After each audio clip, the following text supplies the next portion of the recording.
Chapter 275. Lone Moon paused. He glanced at Shining and then at Xian Tong, who was smiling even wider. What the hell? I'm still used to you calling me Shorty. Xian Tong smiled a little proudly and walked quickly to Shining. Sect Master is indeed as wise as ever. When did you realize that? I even sealed my memories and split off a remnant of my soul. Oh. Shining thought about it seriously. From when the God Fiend asked us to find you. Meng Po's mouth twitched. She looked listless. Didn't you find out from the beginning? Sect Master, can't you give me some face? Can't you coax me some other time? Shining nodded and continued, then let's start from the first time I saw you and felt that your soul was abnormal. Wasn't that even earlier? Straight face, wait. Lone Moon interrupted them, looking confused. Shining. Short. She's Meng Po. You knew from the beginning but you never told me? I thought you knew. Shining tilted her head. What the hell? How would I know if you didn't tell me? What's going on? Isn't she Qinji's mental demon? Mental demons are not souls. Even with the power of reincarnation, how can a complete soul be formed in just a few lifetimes? Before Shining could speak, Xian Tong explained, back then I was too bored in the divine underworld and wanted to go to the human world. I found the mental demon in the river of forgetfulness and out of curiosity, I captured it and reincarnated. Actually, I reincarnated many times before that. You went by yourself? Then why did the God Fiend ask us to find you? If she was Meng Po, how could the God Fiend not tell? Was he blind? He doesn't know that I reincarnated. She shook her head. They were all three ancient gods. They could predict everything in the world but not each other. What's more, I left a remnant of my soul by the river of forgetfulness. That's why he thought I was still in the divine underworld. Later, my remnant soul was captured by Hong Yu and he discovered that I was missing. Hong Yu had also noticed that this remnant soul was different from other souls. That was why he had pulled her back to the divine underworld from the immortal world. Then what's with the plot that the God Fiend gave me? It was clearly about her. Although I was a mortal after reincarnating, my luck was naturally different from others. Coincidentally, he wanted to solve the problem of the devil realm, so he included me in his calculations. The main female lead's luck in the plot was also because she was Meng Po. How torturous. No wonder Hong Yu had instructed Bian Xinchen to drag her to the divine realm by force. He even said that her soul was special. Wasn't it special? She was the original body of the river of forgetfulness. Lone Moon scanned the familiar yet strange person in front of him. He opened his mouth as if he wanted to say something, but the words did not come out. He clenched his fists by his side and said, Then now, are you Shorty or Meng Po? Both. Lone Moon frowned, not satisfied with this answer. Little Shorty, can't you come back? Meng Po did not reply, as if she did not know how to answer this question. Forget it. Lone Moon sighed. He did not want to know the answer again. Damn it. Was his invincible sect destined not to have any sword cultivator disciples? Since you're Meng Po, do you have a way to let those people who are missing remnant souls return? Without someone controlling them, their remnant souls will return on their own. She smiled and said, Mother Feng has already entered samsara. It's just that the scattered wandering souls in the divine realm will need some time to gather and form a soul. Lone Moon heaved a sigh of relief. It was good that everything was fine. But there's one person who is a little troublesome. Meng Po suddenly frowned as if she had encountered a problem. His soul is about to dissipate, but he is unwilling to enter samsara. Lone Moon paused. Instantly he knew who it was. Hong Yu. She nodded and waved her hand. In a moment, a white-haired, white-bearded old man appeared in front of the two of them. He still looked kind and amiable, but there was a hint of worry in his eyes. His body, which was brimming with God power, was now extremely transparent. It was as if he was about to shatter at any moment. You. Seeing Lone Moon, Hong Yu paused. A moment later he seemed to have thought of something. His entire body bent and he fell to the ground as if he had lost his last bit of strength. His face was full of despair. I never thought that after so many years of planning, it would all be for naught. Lone Moon frowned. He did not know what to say. Hong Yu was not exactly a bad person. He did not even have any selfish motives. He just wanted to keep everything in this world. He did not even hesitate to jump into the reincarnation stage and self-destruct. Bai Zhe said that when he opened a forum to preach, he did not reject anyone. More than 80% of the living beings in the divine realm had benefited from his kindness. Although his motive for doing this was probably to obtain a remnant soul from everyone to help him enter the divine realm, It was undeniable that he was sincere. What's more, he had spells to control souls. He could have been like Bian Xinshan and directly extracted the primary soul to increase his own god power, but he did not. Even in the end, he did not risk everything and let those who were being controlled rush in to fight to the death. He was indeed a kind person. It was just that he had gone in the wrong direction. Forget it. Hong Yu sighed. His body became more and more transparent. His soul started to glow faintly. This is fate. The living beings in the three realms are destined to be unable to escape the pain of reincarnation. They can only struggle to survive in the mortal world. No matter how hard I try, I will not be able to fight against the heavens. Why do you say reincarnation is painful? Shining suddenly asked. Hong Yu paused and looked at her. If reincarnation is not painful, why do people want to become immortals and seek the Tao? My lifelong wish is to help the living beings in the three realms escape this kind of reincarnation. But what does your lifelong wish have to do with the living beings in the three realms? What? Hong Yu paused. I say, uncle, have you not done a census? There are many people who seek immortality, but most of them are mortals. But who doesn't want to live forever? Oh, that means you've asked the living beings in the three realms? This? He was speechless. You didn't even ask them and you're so sure that they all want to live forever? Shining sighed and sat down cross-legged. She supported her head with one hand and said, perhaps living forever is good, but only you think it's good. Everyone thinks differently. Who knows, there might be people who don't want to live anymore. Hong Yu's face paled. He could not find the words to refute her. You didn't even ask them and you're making decisions for others. Everyone has the right to vote in the election of the president, right? Whether they live or die is fine. This is someone else's business. You can't take away their right to choose and then say that it's for their own good, can you? Uncle, as a god, you can't have such double standards. Chapter 276. Hong Yu was completely stunned. His eyes became more and more dazed as if he had never thought of this before. Even his body began to tremble. Could it be that I really did something wrong? I don't know if it's right or wrong, but... Xin Ying's expression darkened. Everything has to be combined with theory and reality, right? Aren't you one of the earliest gods? Looks like you've never been reincarnated, right? You see, you've never been reincarnated, so how do you know it's not good? Xin Ying patted his almost transparent body. As the saying goes, only by knowing yourself and your enemy can you emerge victorious. Why don't you enter samsara and experience it first? The confusion on his face became more and more serious, but it was no longer as hopeless as before. Although he still couldn't figure it out, his soul body no longer turned into fluorescent light. Mengpo was overjoyed. She quickly waved her hand and Hong Yu transformed into a stream of light that flew into the river of forgetfulness and entered the cycle of reincarnation. Not bad, you're good at bluffing. The corner of Lonman's mouth twitched as he nudged Shining. Father Nyo has taught me well. Bah, I didn't teach you that. Sure enough, sect leader is the best. Mengpa held on to Xin Ying's hand, looking very happy. Actually, to this world, every soul is very important. If he really doesn't want to reincarnate and disperses his soul, I'll be in trouble. Without reincarnation, can the living beings of the three realms really live forever? Lone Moon asked curiously. Granny Meng shook her head. Actually, there is a limit to how long a soul can exist in this world. If it lasts too long, it will slowly be consumed until the soul dissipates. The immortal God's Tao of cultivation only strengthens the soul and prolongs this period of time. On the other hand, the river of forgetfulness could allow the soul to return to its original state, if there was really no reincarnation. It won't be long before there will be no more living beings in the three realms, let alone eternal life. So that's how it is. You should have told old man Hong Yu earlier. I've already returned to my main body, and I'm unable to interfere in the affairs of the three realms any longer. So this matter can't be decided by me. As if she'd seen through his thoughts, she added. Lone Moon looked around. Oh yes, where's Godfiend? He asked us to look for you. Now that we've found you, he should be coming out. Of course I'm here. As soon as his voice fell, a heavenly voice rang out. In the blink of an eye, a familiar figure landed in front of the two of them. Long time no see. The fiend celestial smiled amiably. I have to thank the two of you for finding Granny Meng. Only then can the three realms be at peace. Cut the crap. We've already found him. Shouldn't you tell us how to connect the two worlds? Lone Moon asked anxiously. Of course. The Godfiend laughed.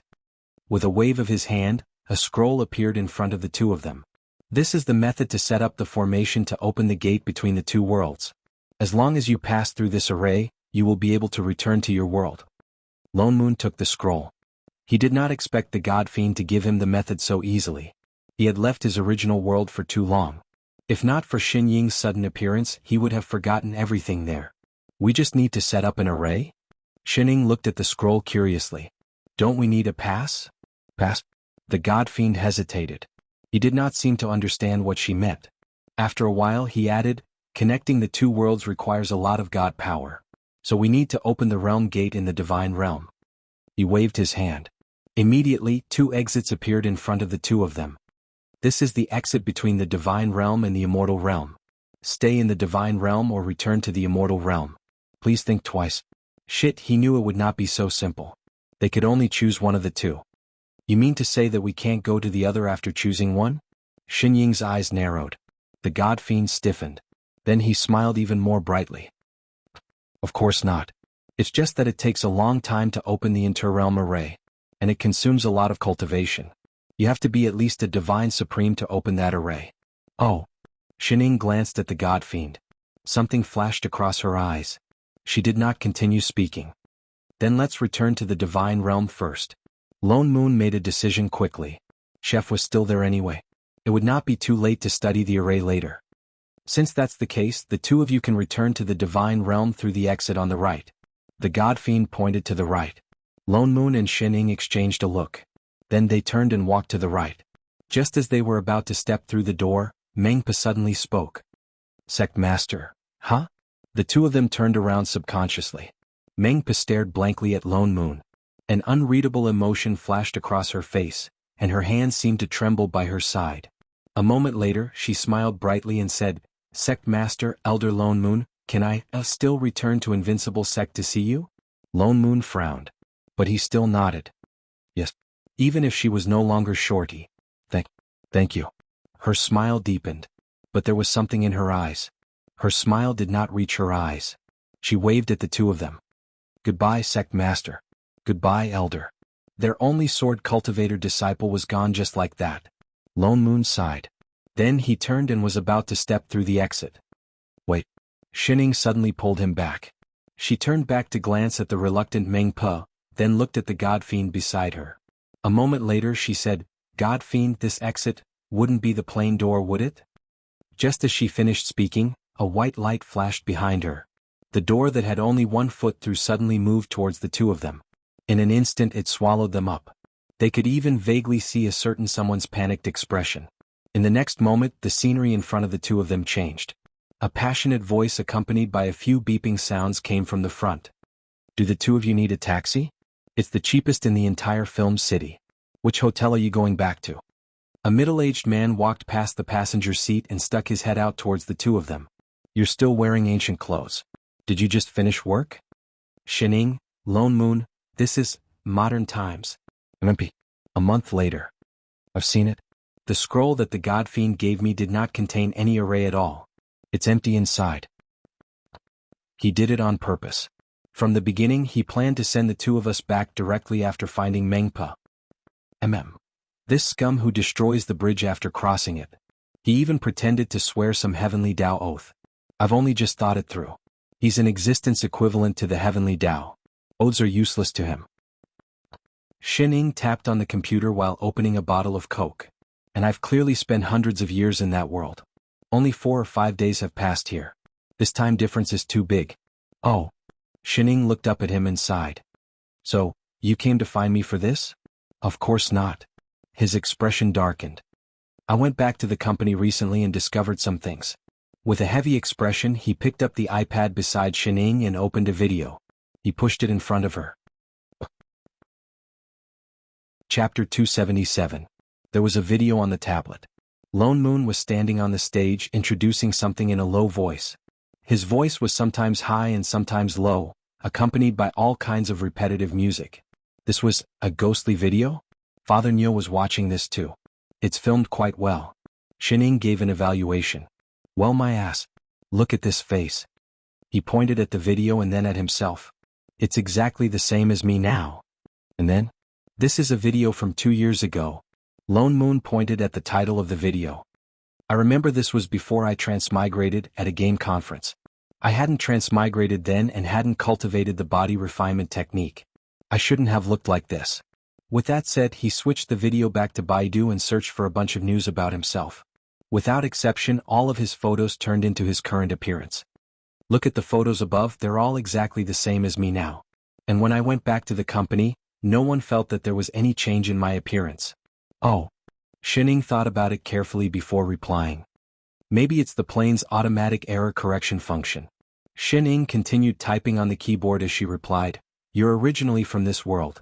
Transmigrating was just an accident. You didn't go through the proper procedures.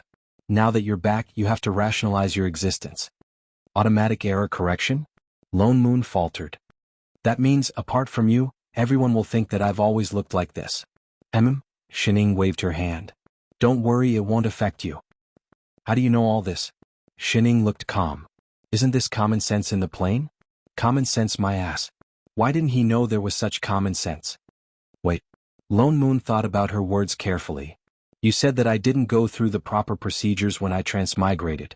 That means, there's a proper transmigration procedure in this world? There is. Her eyes shifted. Is there or isn't there? I don't know either. Shining shook her head. I don't have much contact with planes. I haven't graduated yet. Is there a place to learn such things? Lone Moon rolled his eyes at her. Where did you learn it from? Xinying's hand stiffened. Even the sound of her typing paused. An indecipherable emotion flashed across her face. After a while she said, "It's better that you don't know." Lone Moon glanced at her from the corner of his eyes. Suddenly he thought of something. Could it be your sister? Her entire body trembled. Where is she? Take me to her. I don't know. She often doesn't come back for a month or two, but... She turned her head and said seriously, "You'd better not see her." What? Lone Moon hesitated. How was he supposed to understand all these things without seeing her? No, I have to see her. I'll wait here for her to come back. Shining frowned. This is my house, you dash. Before she could finish, Lone Moon tapped lightly on the iPad. In the next moment, Xinying's phone rang with a notification. DD. Received WeChat transfer of ***** yuan. Alright, Father Nyo. No problem, Father Nyo. Her eyes lit up. Which room do you want to stay in? Would you like a cup of coffee with milk or sugar? F*** King retard. Lone Moon rolled his eyes at the pauper. Suddenly, his gaze landed on the computer in front of Shining. Oh yes, I saw you typing nonstop just now. What exactly were you doing? Wait, isn't this our company's back-end database? What do you want? Nothing much? Shining chuckled. I just deleted some useless information that was stored in your server last time. Information? Lone Moon's expression darkened. Why did I see that you opened the online game database? Air? Shining coughed. I also changed my online game data. Damn you. Don't change the game data just because others won't find it. Shining had already reopened the game interface and logged in. In less than 10 seconds, with a thud, she landed on the ground and turned into a box. Lone Moon, who was about to stop her, straight face, this game skill was completely inversely proportional to hacking skills. It was really refreshing. How on earth did you do it, turning into a box the moment you landed on the ground? Indeed, 10 times the defense is still not enough? Why don't you change it to 100 times? Enough, you might as well change it to invincible. Degree. Lone Moon took a deep breath and looked at the person in front of him who had completely turned into an internet addict. His expression darkened and he sighed. Shining, don't you want to go back to that world? Shining paused and finally looked up from the computer screen. Father Nyo, do you want to go back? He faltered for a moment and clenched his fists by his side. After a while he sighed and said, yes. Although only 4 or 5 days had passed here, he had lived in that world for hundreds of years. He had long gotten used to life there. Even though he originally belonged to this world, to him now, it was this world that was foreign. Everything he was familiar with was already in another world. I want to go back. Shining frowned. After a while she said, but, even if I have a way to send you back, if you are alone, the Godfiend will still send you back. The corner of Lone Moon's mouth twitched. He seemed to have just thought of this problem. That's why you have to go back with me. I can't stay there for too long. Shining shrugged. What? Because. Shining was just about to explain when she suddenly remembered something. Her eyes widened. Oh yes, what's the date today? What time is it? Lone Moon faltered. He looked at the electronic calendar at the side and said, "Isn't it the 10th? It's almost 12. Xinying's face paled. She stood up abruptly. "Oh no, go out for a while. Hurry." "What?" "It's too late." Xinying was just about to push him away when she looked at the time and pulled him back. "Hurry and hide." "Wait." Before Lone Moon could react, she pressed him under the table in the next moment. "What the hell?" In the next moment, there was a beep on Xinying's computer. The screen flashed and a figure that looked very similar to Xinying appeared on the screen. "Little Ing." A low female voice sounded. Xinying's whole body stiffened. She turned around as if her whole body was stuck. She forced a smile and called out in a low voice, "Big sister. Why do you still look so pale after resting for a few days?" The person on the screen frowned. "Did you slack off again and go somewhere to have fun?" No. Xinying immediately sat up straight. She shook her head like a rattled drum and straightened her back. "I didn't go anywhere. I finished all the follow-up work." "Really?" She sweated profusely. Chapter 278. The person on the other side nodded and did not ask any more questions. She changed the topic. "What's the result of the analysis of the space storm in Area T98? "I've already uploaded it to your account." "Good, you handled it well this time. That's why you have more than a month off. But don't go overboard. You have to focus on work soon. You don't have much to do these few days. Don't stay at home. You have to go out for a walk. Do you want me to arrange a few places for you?" No, there's no need. I'm afraid I won't be able to come back if you arrange it." "What? You don't like it?" The person's expression darkened. Xinying's heart skipped a beat. She immediately shook her head like a rattled drum. "No, it's just that. I only have 1 day left. It's better not to affect my work." I don't have to worry too much if you think that way." She nodded. "I've already transferred this month's living expenses to your account. Check it yourself." "All right, sister. That's it then. There seems to be some problems around Area C recently. I'll come back again next month's Mid-Autumn Festival. I'll bring you some mooncakes on the way." "Thank you, sister. Goodbye." The person on the screen nodded. Just as she was about to cut off the communication, her hand suddenly paused. "Oh yes, who's that person beside you?" "Huh?" Xinying's heart tightened. Her back instantly became wet. "What, who?" The person's expression darkened. "The one lying under your table. The one you're stepping on with your right foot." No one?" Xinying struggled. "Is that so?" The person's voice turned cold. She waved her hand. Suddenly a screen lit up in the room. It floated in all directions without any blind spots. The image also changed from the person on the screen to the image of Father Nyo being stepped on by her, unable to move. Xinying's toes trembled. She subconsciously retracted her right foot. Only then did Lone Moon climb up. He took a few deep breaths. "Holy shit. The next time you step on someone, can you not make me face down?" "Murder?" He was suffocating. "Little." A bone-chilling voice rang out.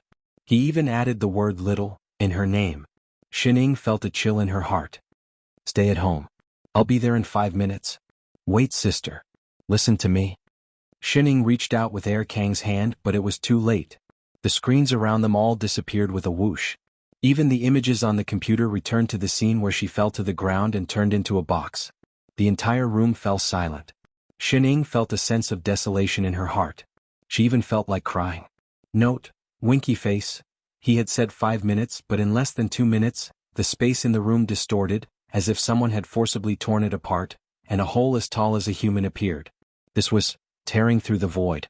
How could this be? Before Lone Moon could react, a person dressed in red who looked 80% like Xinying stepped out from inside. Her cold gaze swept across the two people in the room. It was just a casual glance, but Lone Moon felt his entire body stiffen. He had never felt this way before, even from the cheating. An immense sense of fear surged through him, causing his legs to turn to jelly. Shin. He subconsciously looked at Xinying beside him. But he saw that the other party was 1 step ahead of him. She grabbed the pillow on the sofa and knelt down without hesitation. "Sister, I was wrong." "Lone Moon, where's your integrity?" The person opposite him narrowed her eyes. The cold air around her became even thicker. She took 2 steps forward and sat directly on the sofa. She calmly made herself a cup of tea. She only spoke when the cup was almost empty. "What did you do wrong?" Xinying hesitated. That's right, what did she do wrong? She knelt down out of habit. It's rare to see you bring someone back. She then turned and glanced at Lone Moon beside her. Boyfriend? Shining and Lone Moon subconsciously exchanged a look. They saw the disdain in each other's eyes. No. His voice was firm and decisive. No. Righteous words. Then why is he at home? The other party's expression clearly did not change.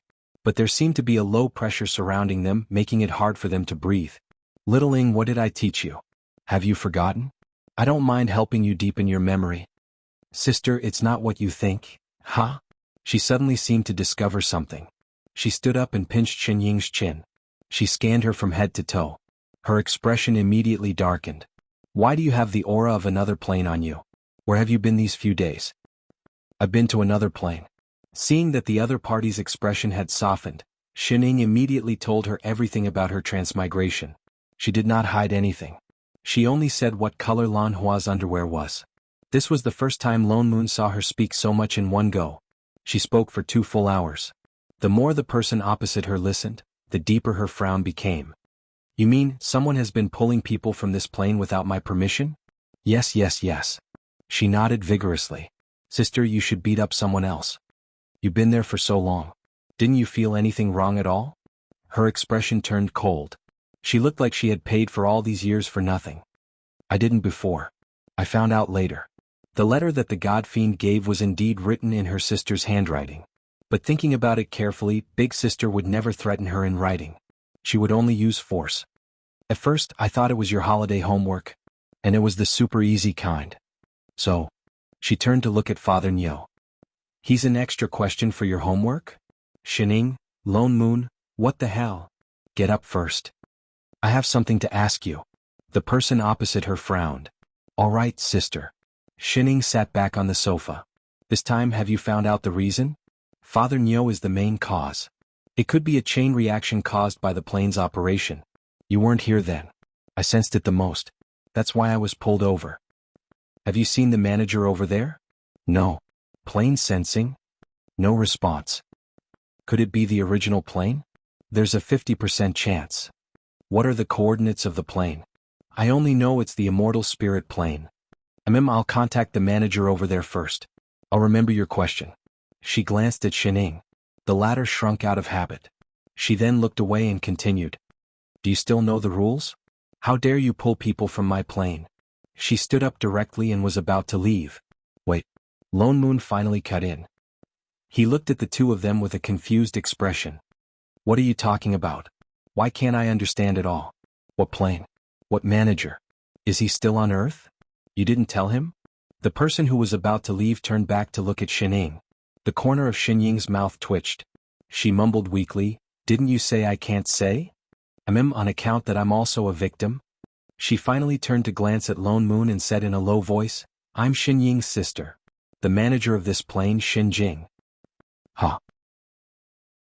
Chapter 279. As an experienced CEO who had traveled through 2 worlds, met the ancient god of creation, fought against the strongest ultimate god, and cleared the 3 realms instance dungeon with a cheat. At this moment, Lone Moon felt that his common sense needed to be reset.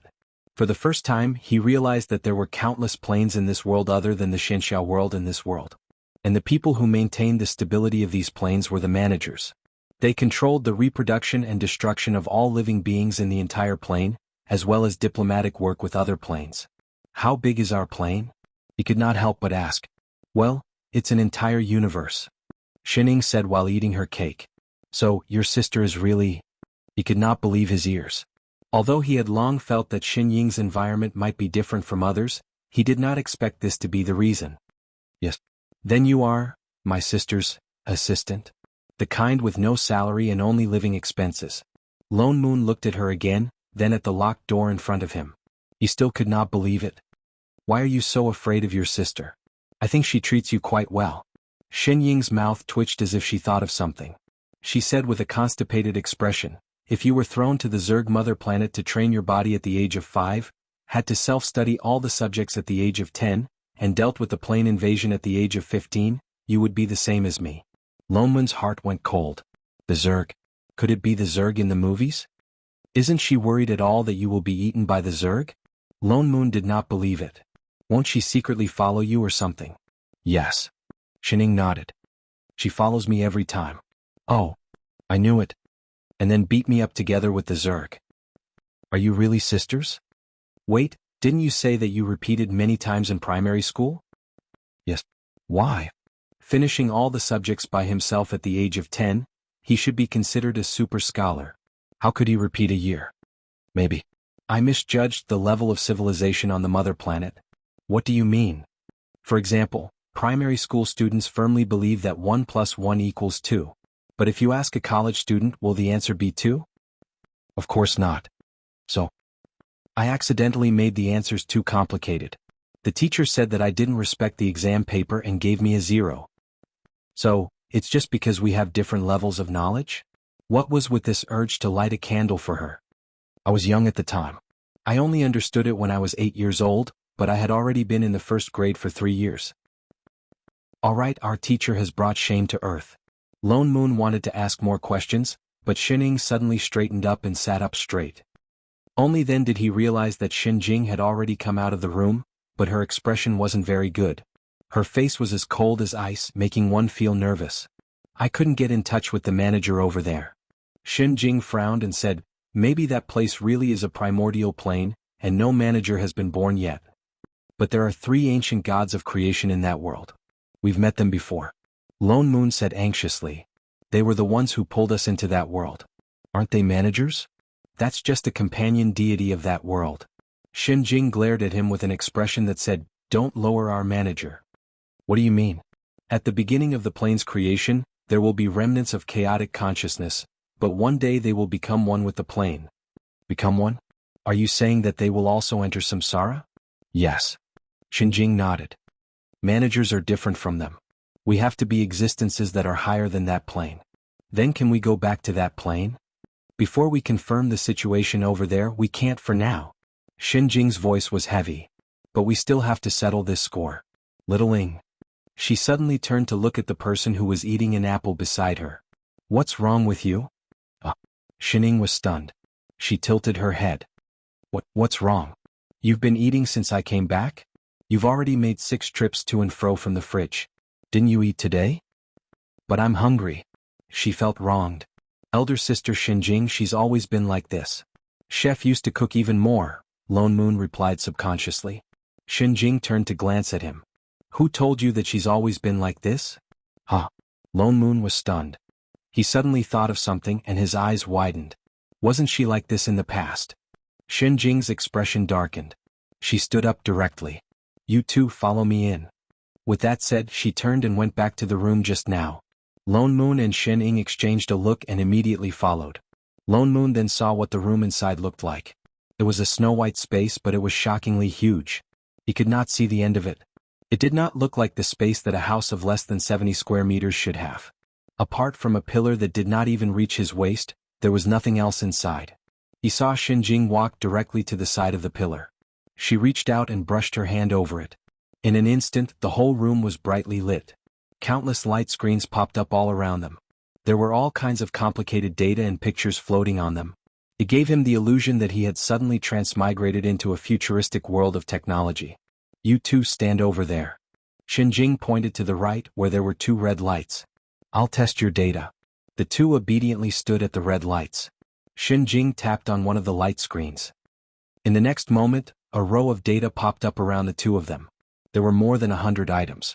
Lone Moon could not understand them, but he could faintly see the word SSS written on the last item. He subconsciously turned to look at Xinjing, only to find that the row of data next to her suddenly distorted. In a short while it was all messed up. And the last item had a red mark. Data error. What's going on? Lone Moon looked confused. His heart sank subconsciously. Even a blind person could see that there was something wrong with Xinjing. And it was 100% related to her non-stop eating. Can't be tested? Xinjing's voice deepened and became even colder. She quickly fiddled with the light screen several times. Row after row of data flashed past Xinjing. But they were all messed up. The red mark at the bottom of the screen had not been refreshed. Xinjing's expression darkened. A moment later she thought of something. She turned and tapped on the light screen beside her. Suddenly, a transparent table appeared in front of Xinjing. On it was a circular instrument. Since the scan can't find anything, try this. Xinjing pointed to the ball on the table. Body measuring instrument? Xining was stunned for a moment. She instantly recognized the instrument and picked it up. Sister, haven't I always had 3 stamina? Hold it. Xinjing did not answer. She only said one more sentence. Oh. Xining trembled. She immediately grabbed the ball. Her palms subconsciously tightened. There was only a cracking sound. The originally delicate instrument instantly broke into pieces. The electric light between her hands could still be seen faintly. Xining, Lone Moon, she wouldn't be killed, right? Chapter 280. Indeed. Xinjing sighed as if she had finally confirmed something. She walked over and said, something happened to you when you transmigrated to the plane, causing some kind of mutation. Your body's various indexes all broke through the limit. Xining faltered and replied subconsciously, didn't I break through many times? Since she was 5 years old. Xinjing's gaze turned cold. Alright, it's a mutation. Continue. Xining covered her mouth. This time, it's not an ordinary physical enhancement. She said in a low voice, it's possible that it broke through a certain limit. Then why did she eat so much? Lone Moon asked. When her body stats go up, the basic consumption naturally increases. She often feels hungry, it's just a sign that her body needs to replenish energy. Xining faltered. Big sister, then what kind of limit did I break through? I'm not sure about that. Xinjing frowned and paused for a while as if thinking of something. I have to go out and confirm some things. You stay here these few days. Your vacation will be extended. I'll come back to inform you when I find the answer. Vacation. Xinying's eyes lit up. Alright big sister, no problem big sister. Lone Moon, Xinjing, she's probably turned into a retard. Once Xinjing left, she did not return for a few days. Lone Moon's originally tense heart became bored as he waited. Father Nyo, don't you need to go back to work? Xining asked as she nibbled on the cake. I've already transferred the businesses under my name to my family yesterday, Lone Moon said nonchalantly. I've been gone for so long. I'm already rusty about the company's business and making money. I might as well hand it over to someone I'm familiar with. Xining suddenly thought of the invincible sex treasury, which was growing by the day. The business was rusty, but it was definitely not making money. That's it? There was no family feud, no quarrels between brothers? What's with that expression? Lone Moon turned and glared at her. Ask if you have any questions. Are you considered bankrupt like this? Lone Moon's mouth twitched.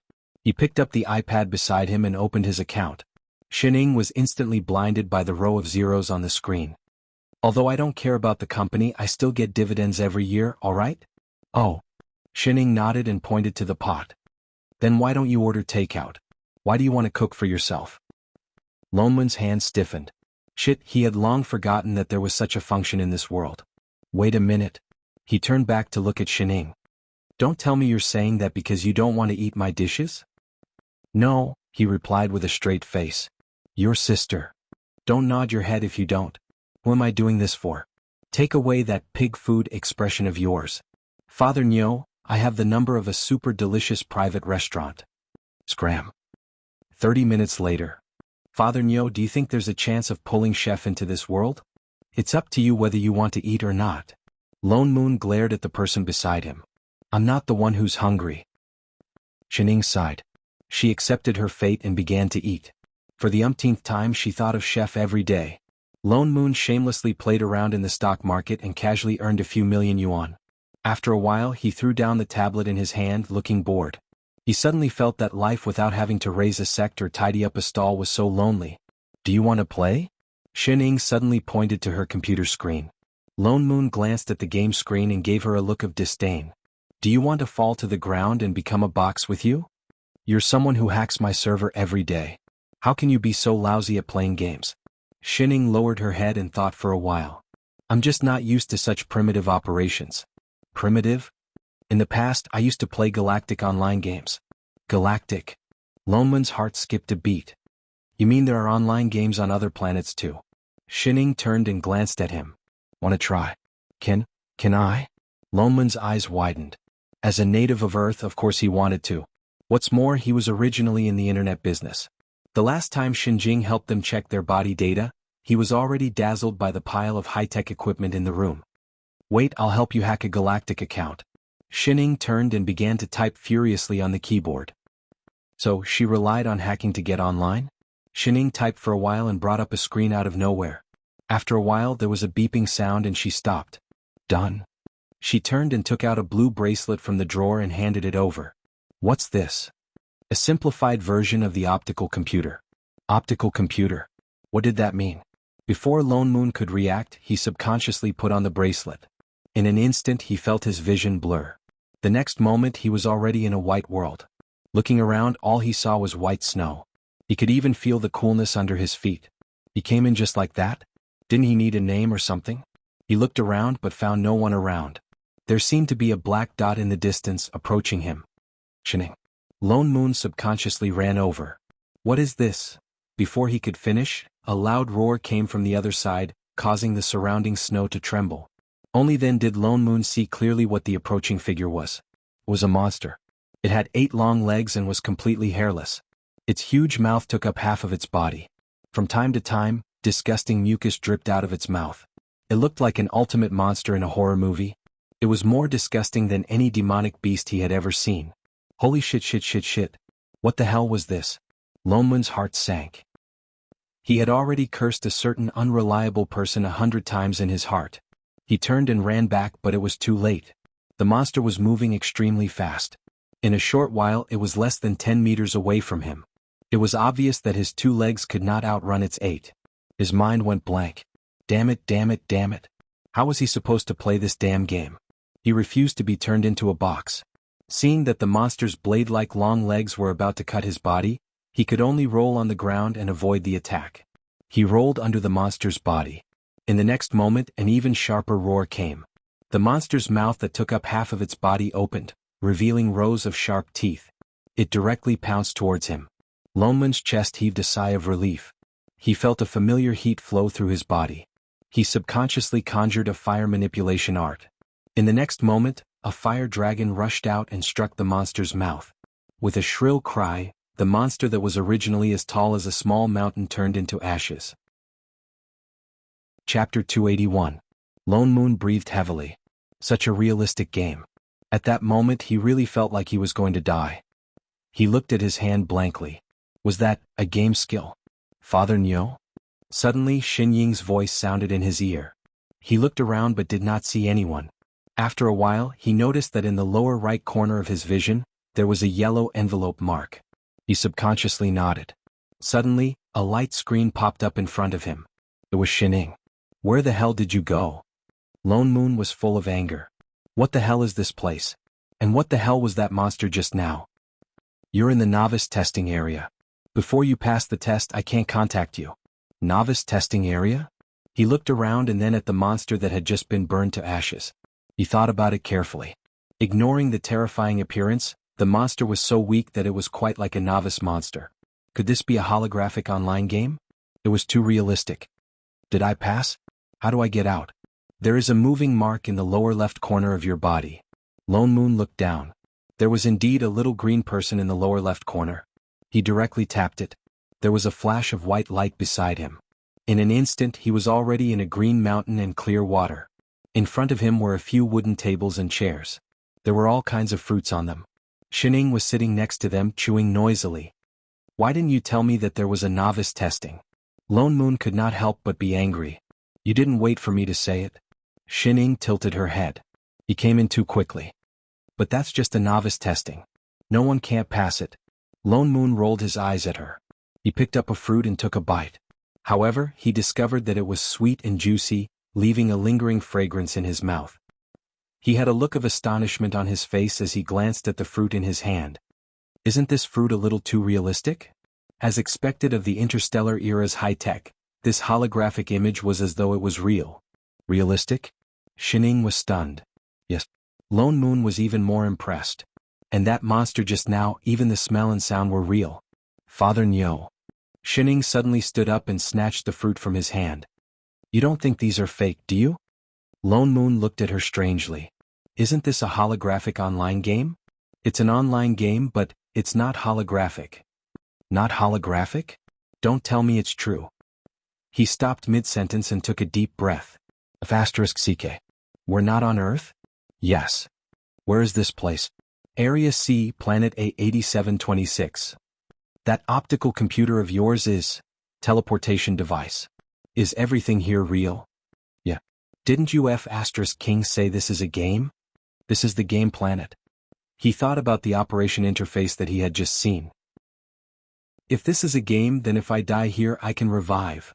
The Interstellar Alliance will issue a death notice. Flips table. How is this King game? Game my ass. Are there games where you can't revive when you fight against real monsters? Furthermore, does your sister know that we teleported to this planet? Shining stiffened. A moment later she said, don't mind the details. Details my ass. Do you know that you're courting death? She waved her wristband. There's a teleportation device. Instant reply. Suspicious face. JPG, wait a minute. He suddenly remembered something. Didn't you say that no one could pass the newbie test just now? Why did I see such a huge monster? Ordinary people would not be able to deal with such a monster. This might have something to do with your rating. The newbie test is based on your rating. It's different for everyone. Shining opened a screen and all of Loneman's data appeared in it. The last item said that his initial rating was SSS. What level are 3 S's? Lone Moon stared blankly. When Xinjing helped them check, it seemed to show this level too. Are all Earthlings this level? No. Shining shook her head. Then she opened another data. This is the rating for ordinary people on Earth. Lone Moon looked at the last item and saw that it said F. What the hell was with that row of minus signs? Was this a joke? Wait, if the values of Earthlings were so low, why was his so high? You're not helping me cheat, are you? Shining shook her head. These are your values. Why did it turn out like this? Lone Moon was stunned. I can't beat that monster with my current strength. And if not for the fire elemental skills that come with this game, I would have died. There are no skills that come with the game. Nonsense, I clearly used it just now. If it's not from the game, could it be that I? Lone Moon was shocked. His eyes widened. You're not going to say that I brought my cultivation to this world, are you? Shining gave him a look as if she was looking at an idiot. You haven't used any spells since you came back? How can that be? I sensed it the first day I came back. I couldn't sense any spirit chi or immortal chi in this world. There isn't any here. Right, then why? Wait a minute. He was stunned. Immortal chi didn't seem to have anything to do with cultivation. When cultivators use spells, they use the chi in their bodies. In other words, it didn't affect their cultivation. They just couldn't increase it. Elation surged in his heart. He waved his hand and summoned a sword spell. In an instant, a sky full of swords appeared. Lone Moon. He felt like he had picked up a treasure. Shining, Can we still go back to the newbie zone and whip the corpse of that little monster? Damn it. If he had known that he had cultivation, he wouldn't have been afraid of newbie monsters. King retard. Lone Moon wanted to ask more about this game planet, but Shining directly sent him a bunch of information. They were all game guides for newbies. Lone Moon looked at it for a while before he understood a little. Just like Shining said, this was really a game planet. But it was like a real person. There was no resurrection, no red or blue potions, no monster drops. But there were ranking points and monster attributes. There were all kinds of races on the planet as well as all kinds of interstellar monsters. The entire planet was divided into 6 zones, from F to A as well as high-risk Zone S. The monsters that grew there were divided according to their levels. F zone was the weakest and S zone was the strongest. They were now in S zone. The monster that Lone Moon met in the newbie zone was the special S-grade ice rock beast of the game planet. Once the monster died, it would automatically be marked as belonging to the player who killed it. The player could choose to sell it to the game company or deal with it themselves. And the skills that the player used to kill monsters depended on the special characteristics of the race. That meant that Lone Moon, who had the combat power of an S-grade, was a max-level player from the start. Father Nyo, let's go kill the rankings. Shining suddenly suggested. Kill the rankings? Lone Moon, who had roughly understood the operation, thought for a while and tapped on his wristband. 4 to 5 rankings appeared in an instant. They were all the data and rankings of different types of players. You mean this? Yes. Shining nodded vigorously. The points from killing monsters can be exchanged for star coins. Then they could buy more food. Why did he feel like there was a trap somewhere? Chapter 282. Lone Moon frowned and looked carefully at the rankings and the introductions below. I took a look just now. An S-class monster is worth 100 to 10,000 points each. He pointed to the number 100 under his name. This happens to be Zone S, and the person in first place on the leaderboard has 3 million points. In other words, we have to kill at least 230 top S-rank monsters to surpass the first place and reach the top. You can do it. Shining gave him a thumbs up. Father Nyo is 3S rank. Lonmun's eyes darkened. He turned back to look at her suspiciously. Why don't you go yourself? If my cultivation can be preserved, then your cheat should still be there, right? It's all because of Father Nyo. You're just F*King lazy, aren't you? Are you sure that the strongest beast on this planet is only S-class?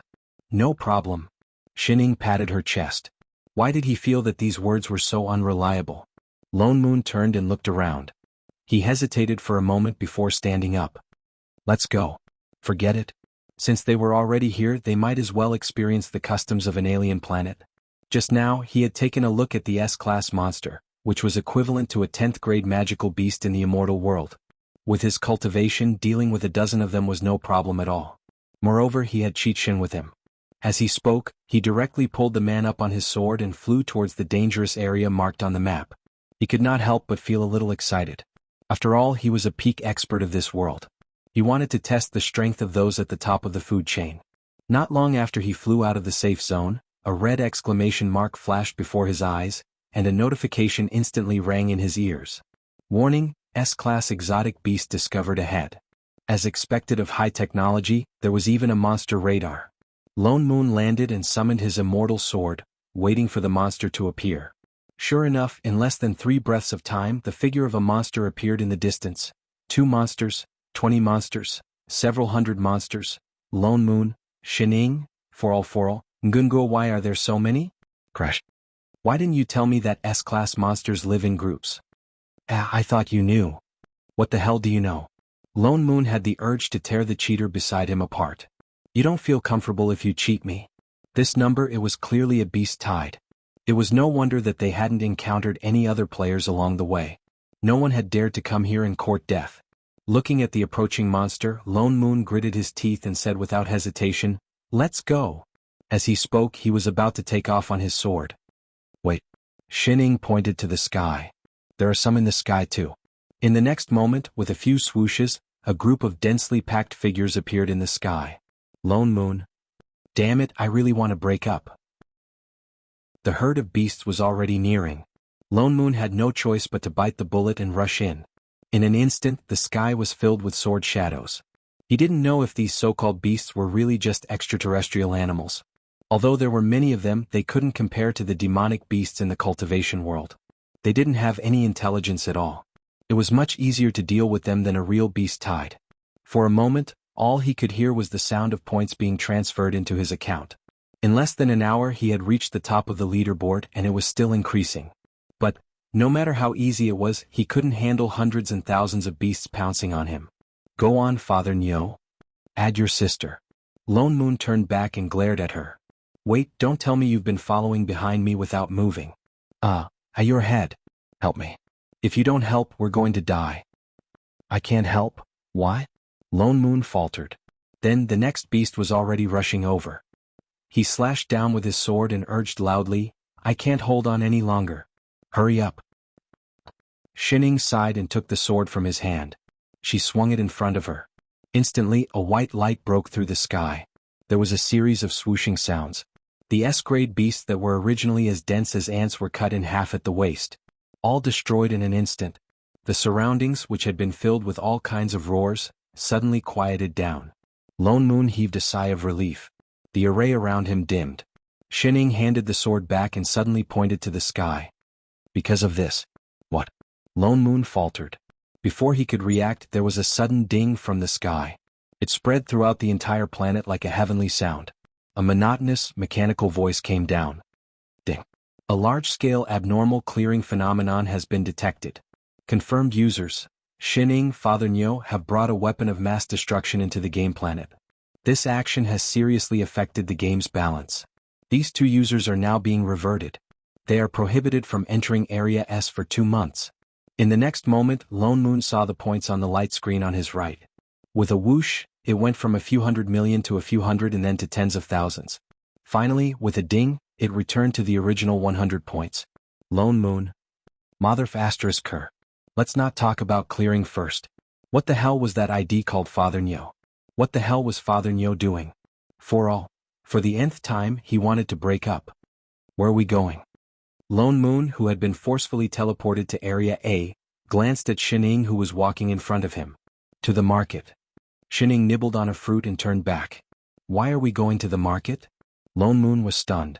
Shining stopped in her tracks and turned back with a serious expression. Father Nyo, I've analyzed it. The failure just now was because we only had a strong DPS output, but no support. Wasn't the failure just now because you cheated and got caught? You even implicated him. So we're going to form a healer. What the hell? The corner of Lone Moon's mouth twitched. He thought about it carefully. According to the game's routine, having a healer was indeed more secure. With Xin Ying's ability to be judged as a 100% cheat, she could do nothing but watch the show from the side. Although his battle strength was high, his energy consumption was a big problem. He was not a pervert like Chef, the kind who would risk his life in a fight. If there had been a healer by the side to heal the beast horde just now, he would not have had to revert because of Shining. Is there really a race called a healer in the galaxy? Lone Moon expressed his doubt. The game information just now said that this game did not have any game skills at all. In other words, the people who came in all relied on their own strength to kill monsters. Even if there were some with special abilities, it was just a special characteristic of the alien race. Just like the black race, they could become invisible at night. Don't worry, it's all right. Hearing her say that, he became even more worried. What was going on? Chapter 283. 30 minutes later. The corner of Lone Moon's mouth twitched. This is the nanny you're looking for? That's right. That's not right, isn't this just a tree? He scanned the tree ant in front of him from head to toe. The trunk was as wide as a human, with a head full of green leaves, and there were willow branches that swayed with the wind. From time to time, it even used the branches on both sides to push the leaves to the back of the trunk. Great, it's a mother tree. Shining, what's this? A close relative of Radish? Lone Moon pulled Shining over and lowered his voice. Tree ant planet, Shining explained. It knows wood elemental healing spells? No. Water elemental? No. Then it's not as good as Radish. Lone Moon glared at her. Don't worry, the Tree ant planet is a rare race in the galaxy. It has a very special racial talent and has S-grade combat power. It's very hard to find one. Didn't you say it's a nanny? Yes. Shining nodded, then turned to look at the Tree ant behind her, giving her an encouraging look as if asking her to show off. The female Tree ant smiled and really took 2 steps forward. She closed her eyes and clenched her fists by her side. Her whole body tensed up and even her body arched as if she was using all her strength. Lone Moon was shocked and could not help but widen his eyes. Could it be that this Tree ant really had amazing abilities? The Trent's expression became tenser and tenser. Its body also arched like a shrimp, getting lower and lower. The green leaves on its head suddenly shone with a green light, and in the next moment, its body suddenly straightened. With a whoosh, the layers of green leaves on its head suddenly grew a tree full of fruits. Straight face, the Tree ant smiled brightly and plucked the fruits, then handed them to Shining beside her. Want some? Shining handed a red one over. Lone Moon, Flip's table. This is the so-called nanny. You just want to bring a mobile fruit stall, right? For all, an hour later. Are you sure that this monster in Zone A has 100,000 points? Lone Moon pointed to the cave in front of them and asked. Yes. This is the number 1 monster in Zone A on the bounty list. Shining brought up a light screen and pointed. Indeed, it was displayed as an A+ grade beast. Only one, no others? No. There's no beast tied or anything like that. Absolutely not. Alright, I'll trust you one more time. Lone Moon then conjured a wind seal. Instantly, it turned into several wind blades and flew into the cave. Not long after, there was movement inside. With a roar, the ground shook and a huge airflow came out from inside. Suddenly, a black shadow appeared. Lone Moon's heart tightened and he took a few steps back. It looked like a big guy. He immediately set up a defensive formation around him, gripped his sword tightly, and stared at the entrance of the cave. The black shadow was getting closer and closer, and he could faintly hear a strange rustling noise. After a while, a long slug appeared at the entrance of the cave. The corner of Lone Moon's mouth twitched. He looked at the soft, jelly-like, translucent little monster on the ground in disbelief. Was this the monster that ranked first on the bounty list in Area A? Woo! The monster let out a non-threatening roar at him. Lone Moon frowned. Alright, Shining did not trick him this time. It was really just a small monster in Area A. He casually struck it with his sword, and with a loud crack, the jelly was smashed into 5 or 6 pieces. Let's go? Lone Moon turned and waved at Shining. He was just about to keep his sword. Suddenly, a series of roars came from behind him. When he turned around, he saw 4 or 5 soft slugs pouncing on him. What was going on? Lone Moon was stunned. He subconsciously struck out a few more sword auras, smashing the slugs again. However, the splattered pieces of flesh wriggled, and in the blink of an eye, turned into a new monster.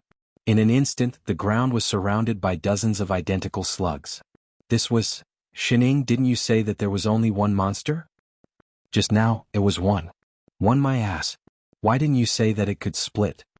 I just found out too. Damn you. The small monsters on the ground were already moving towards them. Some even arched their bodies and leaped towards them. However, they were repelled by the array around Lone Moon. In an instant, they split into 2 halves, and then immediately turned into 2 new monsters. In less than 10 minutes, the few of them were surrounded by densely packed monsters. These monsters could not be attacked forcefully.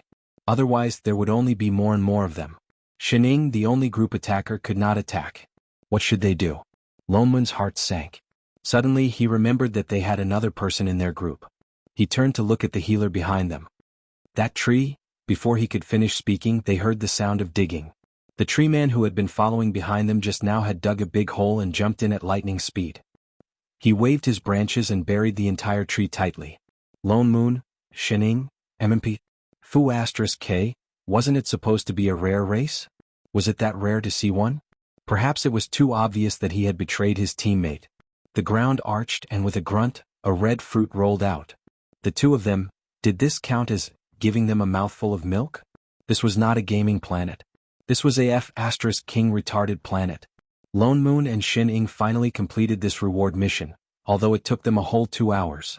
Just as the split slug was about to bury the 2 of them, he realized that these small monsters were actually afraid of thunder. He immediately made a decision and swept over with a lightning spell.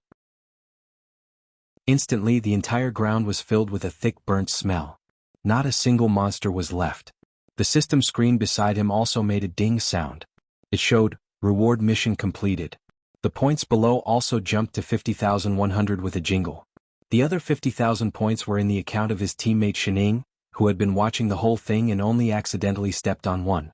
As for the tree man who had been idling the whole time, he had no output at all. He did not gain any points. Where to next? Lone Moon looked at Shining. After thinking for a moment, he immediately opened the ranking list. He decided to look at it himself. Offline, go home. Lone Moon turned to look at her in surprise. You're not going to kill the ranking? Shining sighed. I'm so tired. If he continued playing, Big Sis would find out.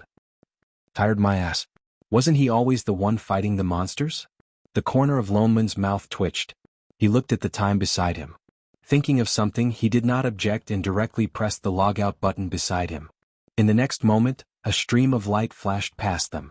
They had already returned to the house that was less than 70 square meters.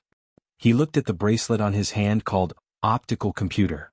For a moment he did not know how to react. He really went to another planet. He subconsciously activated his immortal chi. Instantly, a ball of fire appeared in his palm. It seemed like Shining was right. It was not just on the gaming planet. His cultivation was indeed always there. Chapter 284. Lone Moon and Shining stayed at home for 5 to 6 days, but Xinjing still did not return. After firmly rejecting Xin Ying's game invitation, Shining, who did not have a criminal partner, could only continue playing her original box game. Father Niu, on the other hand, was fascinated by the star web technology, and had been studying the various operations of the wristband. I'm so hungry. Shining sprawled on the sofa like mud, completely losing the energy she had when she was playing. Father Niu, are you sure you don't want to try the private cuisine I mentioned? Get lost. Lone Moon rolled his eyes and his expression darkened. He picked up the phone on the table again, and ordered a bunch of takeaways, treating it as payment for the accommodation fee. He turned to look at a certain foodie and frowned. He did not know when Xinjing would return. An awkward feeling flashed across his heart. He had always thought that Xin Ying's mouth would never be idle because she was born to be a foodie, in addition to her terrifying cheat-like abilities, so he did not even consider whether there was something wrong with her body. Xining was also someone who did not care. If Xin Jing did not see it, perhaps no one would ever notice and might even advise her to eat less. No, perhaps Chef sensed it, so once it was mealtime, he did not hesitate to go into the kitchen to cook. He clearly paid extra attention to her every move, but never worried that she would eat too much. Lone Moon felt a rising sense of guilt in his heart, suddenly feeling that he was a little neglectful as a father. Should he read more books like parenting guides? Oink oink oink, the takeaways had not arrived yet. Lone Moon took out the cake he ordered in the morning from the fridge, planning to fill Xin Ying's stomach first. Suddenly, a series of beeping sounds sounded in the house like an alarm, and the wristband that he had not taken off also went numb. Plane alert. Xin Ying, who was lying on the sofa like a dead fish, suddenly stood up. She walked quickly to the table in front of her, not knowing where she touched. Instantly, a light screen popped up, only to see a familiar blue planet appear on it. This is Earth. Little Ling. In the next moment, a male voice suddenly sounded, another light screen lit up in the air, and a man in a blue uniform appeared on the screen. Kaitian? Xin Ying was stunned. The corner of the man's mouth twitched. I've told you many times to call me Big Brother. Am I that old? The person on the screen shook his head. You saw the alarm just now, right? Xin Ying nodded. I know you are on leave now, but that position is closest to you. I can't leave Zone T right now. Can I trouble you to take a look? I'm not going. Don't be like that, Little Ling. Colleagues should help each other and love each other. There is no love in overtime. Little Ling. Kai Tian looked like he was on the verge of tears. He seemed to have thought of something. Gritting his teeth, he said, Star Chen's new online game qualifies for internal testing. Deal. Send me the coordinates. Xin Ying quickly clicked on the screen. Within seconds, a set of data was sent over. This data is a little strange. There's no similar or identical data before this. You have to be careful. All right. Thank you for your hard work. The other party nodded, and the image disappeared in a flash. Only then did Lone Moon walk over curiously. Who was that? My older sister's other assistant, Xin Ying replied casually. After thinking for a moment, she added, my colleague. How many assistants does your older sister have? Why did it feel like the so-called plane management was actually a huge organization? Just 2. Xin Ying said as she checked the data. Under normal circumstances there are no assistants, but Kai Tian's situation is a little special. Special? He doesn't belong to this plane, but for some reason his plane coordinates can't be opened. My older sister had to let him stay for now. Lone Moon nodded and turned to look at her. What about you? Me? Xin Ying faltered. She said righteously, of course I got in through the back door. Did she have to be so open and aboveboard? All right. Xin Ying closed the data in front of her and turned to Lone Moon. Father Nyo, let's go on a trip? Lone Moon rolled his eyes and exposed her. You just don't know the way, do you? Normally, plane alarms would only be triggered when something happened somewhere that affected the stability of the entire plane. For example, space storms, space-time turbulence, plane invasion and so on. These situations could only be sensed by the plane manager. But it was clear that the manager of this plane with the surname Shen was quite impressive. She directly created this alarm system. Once she discovered something abnormal, it would be reported. Lone Moon was worried as he flew on his sword in the direction of the map. This was not the immortal cultivation world, it was the modern world. Although Xin Ying often unconsciously looked down on the technology on Earth, if he flew randomly on his sword, he might accidentally be detected by a radar and be bombed as an intruder. He wouldn't even have a place to cry at that time. Fortunately, Xin Ying did not get disconnected this time. The simplified optical computer that she gave him could indeed block all detection. Even if they met a few planes on the way, it could activate the automatic invisibility function. It was much more useful than any aura-concealing talisman. For some reason he felt a sense of pride for having such high technology. It's here, right? Lone Moon looked down at the endless sea and stopped. Xin Ying checked the data and nodded. It's here. Why is there nothing? It's not time yet. Xin Ying gestured for him to fly down and stop on a small island below. She tapped on the wristband on her hand. Instantly, a light screen popped up in front of them. Rows of data appeared. At the top was a countdown timer. There were less than 5 minutes left. Xin Ying's fingers moved like shadows on the light screen. Rows of data flashed across the light screen.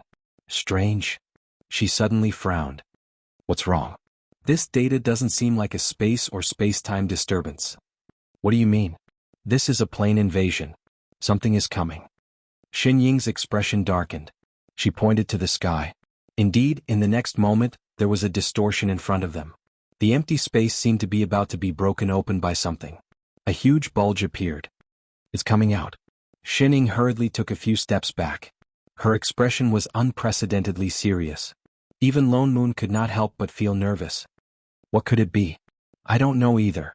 If it's from other planes, it's possible that it could directly destroy the entire plane. Then what should we do? Rush back or disappear it? Lone Moon's heart sank.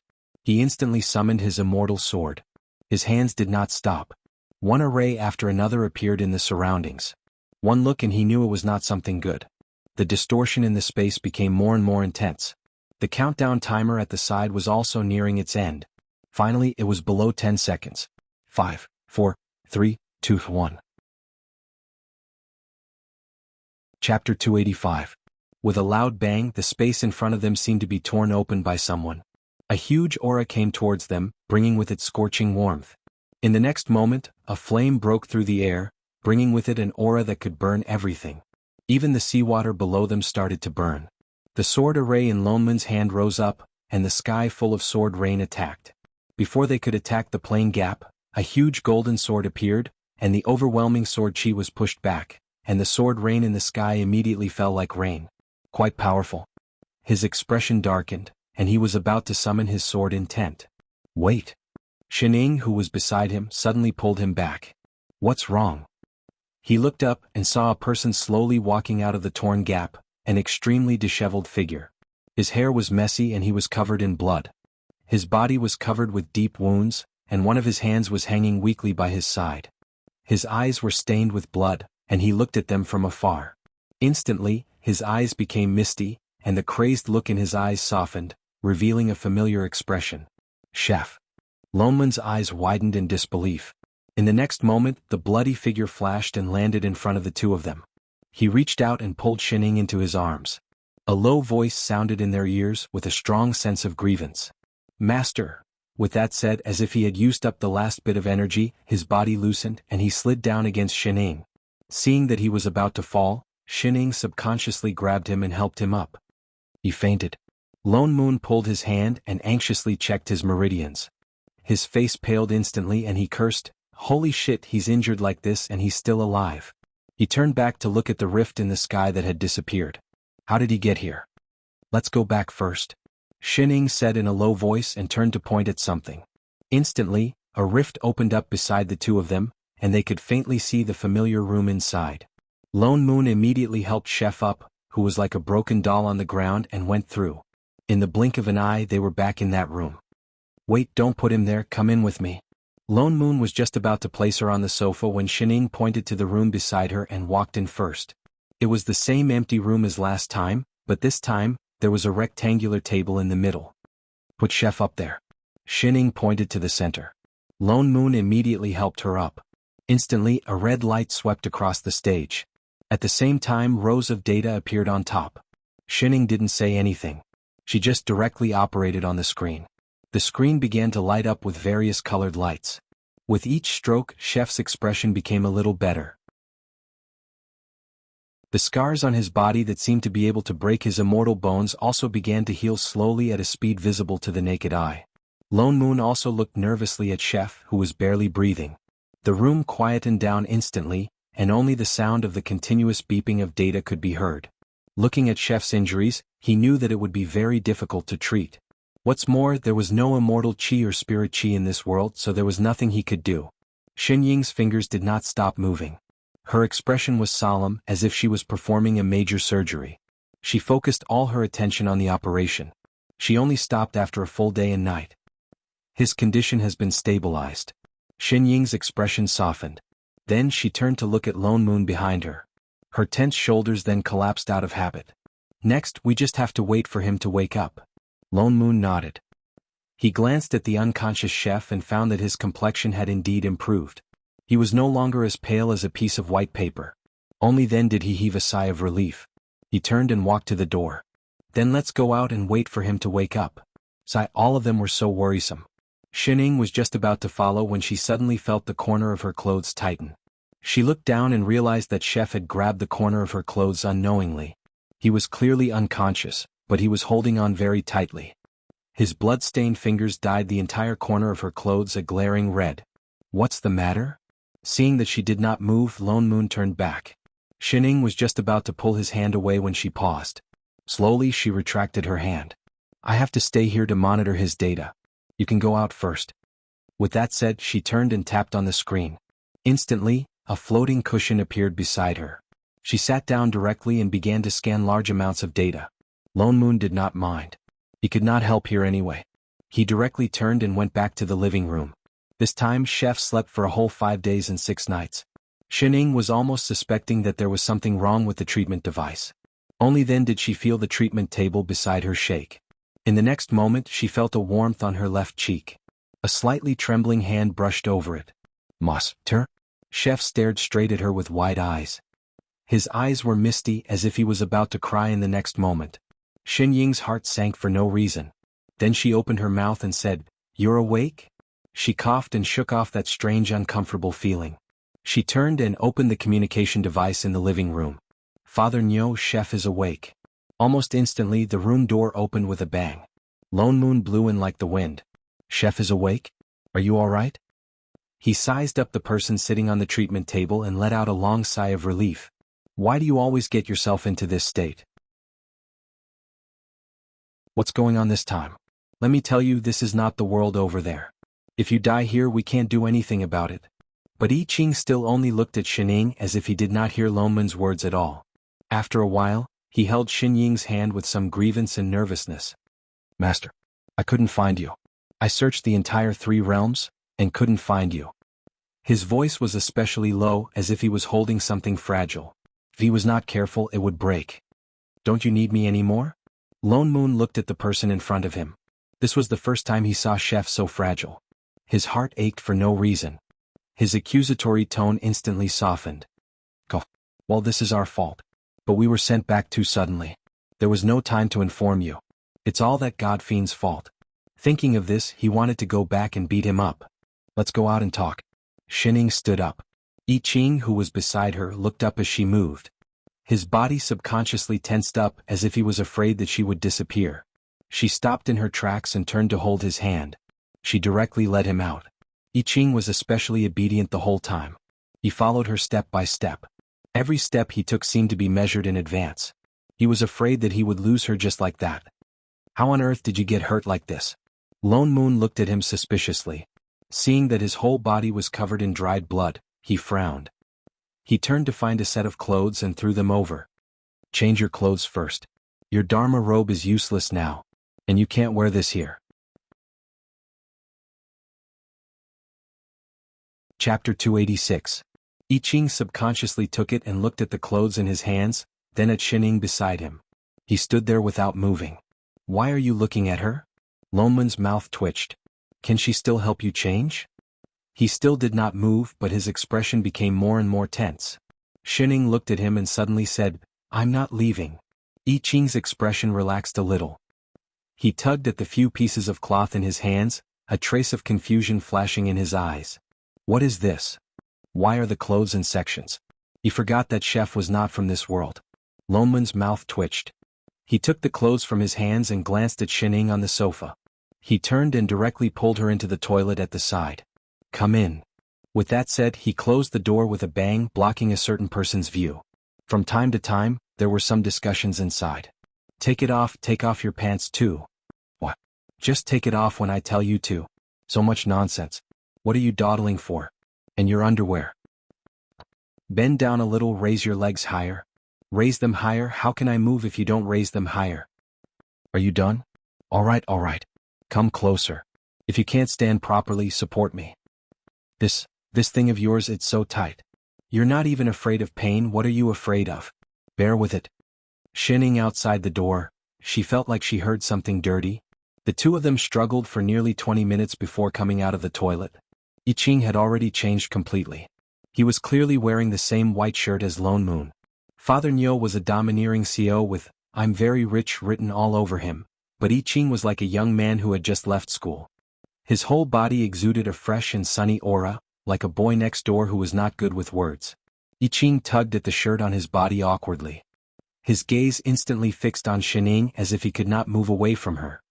He hesitated for a moment before saying, "Master. It's getting late. Are you hungry? Do you want me to make a few dishes?" Lone Moon. Shining, did he have to get into work so quickly? Unexpectedly, Shining did not agree. She continued to nibble on the apple as she glanced at his long hair. Patting the sofa beside her, she said, "Come here for a while." Without hesitation, I Ching quickly walked over to them. "Squat down." "Master." She took out a black rubber band from the coffee table and pointed behind him. "Here." I Ching paused, then instantly understood. He obediently squatted in front of her, hugging his knees and curling himself into a ball. He felt her fingers smoothing his hair over and over again, as if she was smoothing his emotions. He suddenly felt as if his heart had been hollowed out, and only anxiousness and despair remained when he was still unable to find a single trace of her in these past few thousand years. Even the corners of his mouth couldn't help but curl up into a smile. The corner of Loneman's mouth twitched as he watched the two of them combing their hair. There was a sour smell in the air, and after smelling it for a long time he felt a little full. "Chef, how on earth did you come to this world?" Lone Moon changed the topic. I Ching's expression darkened. After a while he said in a low voice, "I couldn't find you, so I returned to the immortal world and found the God Fiend. I asked him to help me open the realm gate." "He would help you?" Lone Moon expressed his doubt. That grandson was very cunning. From beginning to end he did not say a single word of truth. He was a classic example of burning bridges after crossing the river. If not for him, how could they have been directly teleported back?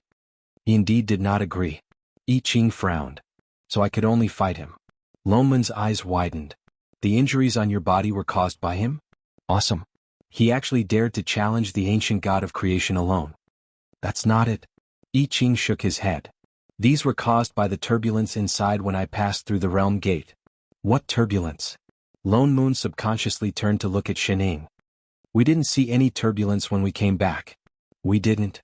Shining tugged at I Ching's hair as she said, "We were originally from this side. We won't be repelled by the plane." Chef had forced his way in. Even if the gate was opened, he would still be attacked by the turbulence. "So that's why."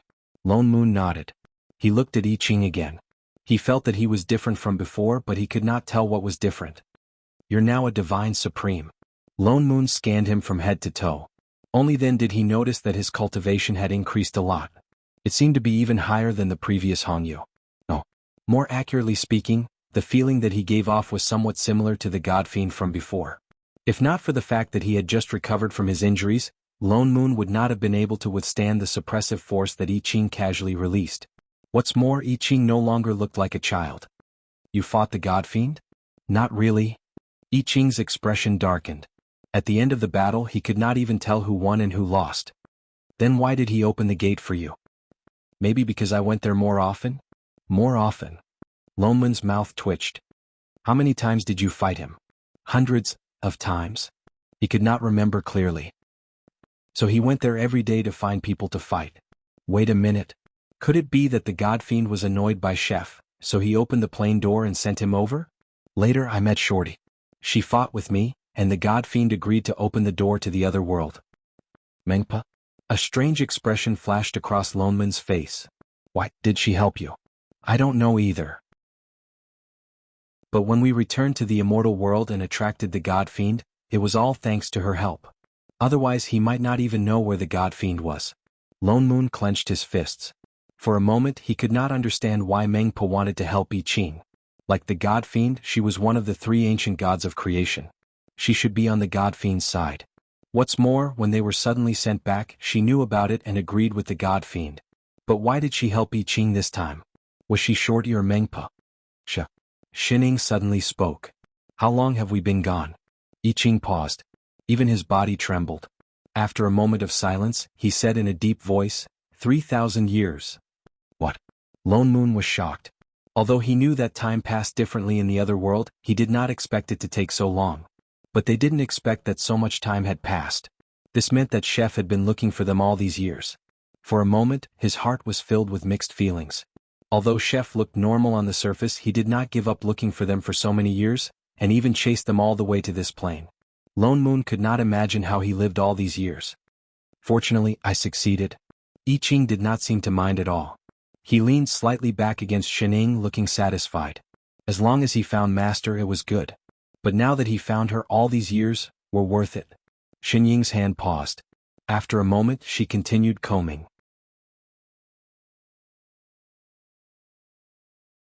Chapter 287. Lone Moon glanced at Chef and sighed. Don't worry, Godfiend, that little bastard, I'll go back and deal with him one day. As long as Master is here. I Ching had no intention of taking revenge. Anywhere is fine. Hey, can't you have some principles? He smelled something sour again. Xinying's sister should be able to send us back soon. Lone Moon could only look at Xining. Right? Ha. That might not be the case. What ha? Lone Moon rolled his eyes at her. Don't you want to go back and teach that Godfiend a lesson? So troublesome my ass, can you not be lazy at this time? The injured one is your disciple. Also, what the hell are you doing? You spent half a day combing your hair and you tied 2 ponytails for a big man like Chef, is that appropriate? It's quite good. Good my ass. It hurts my eyes, okay? I think it's quite good too. You're bragging, shut up.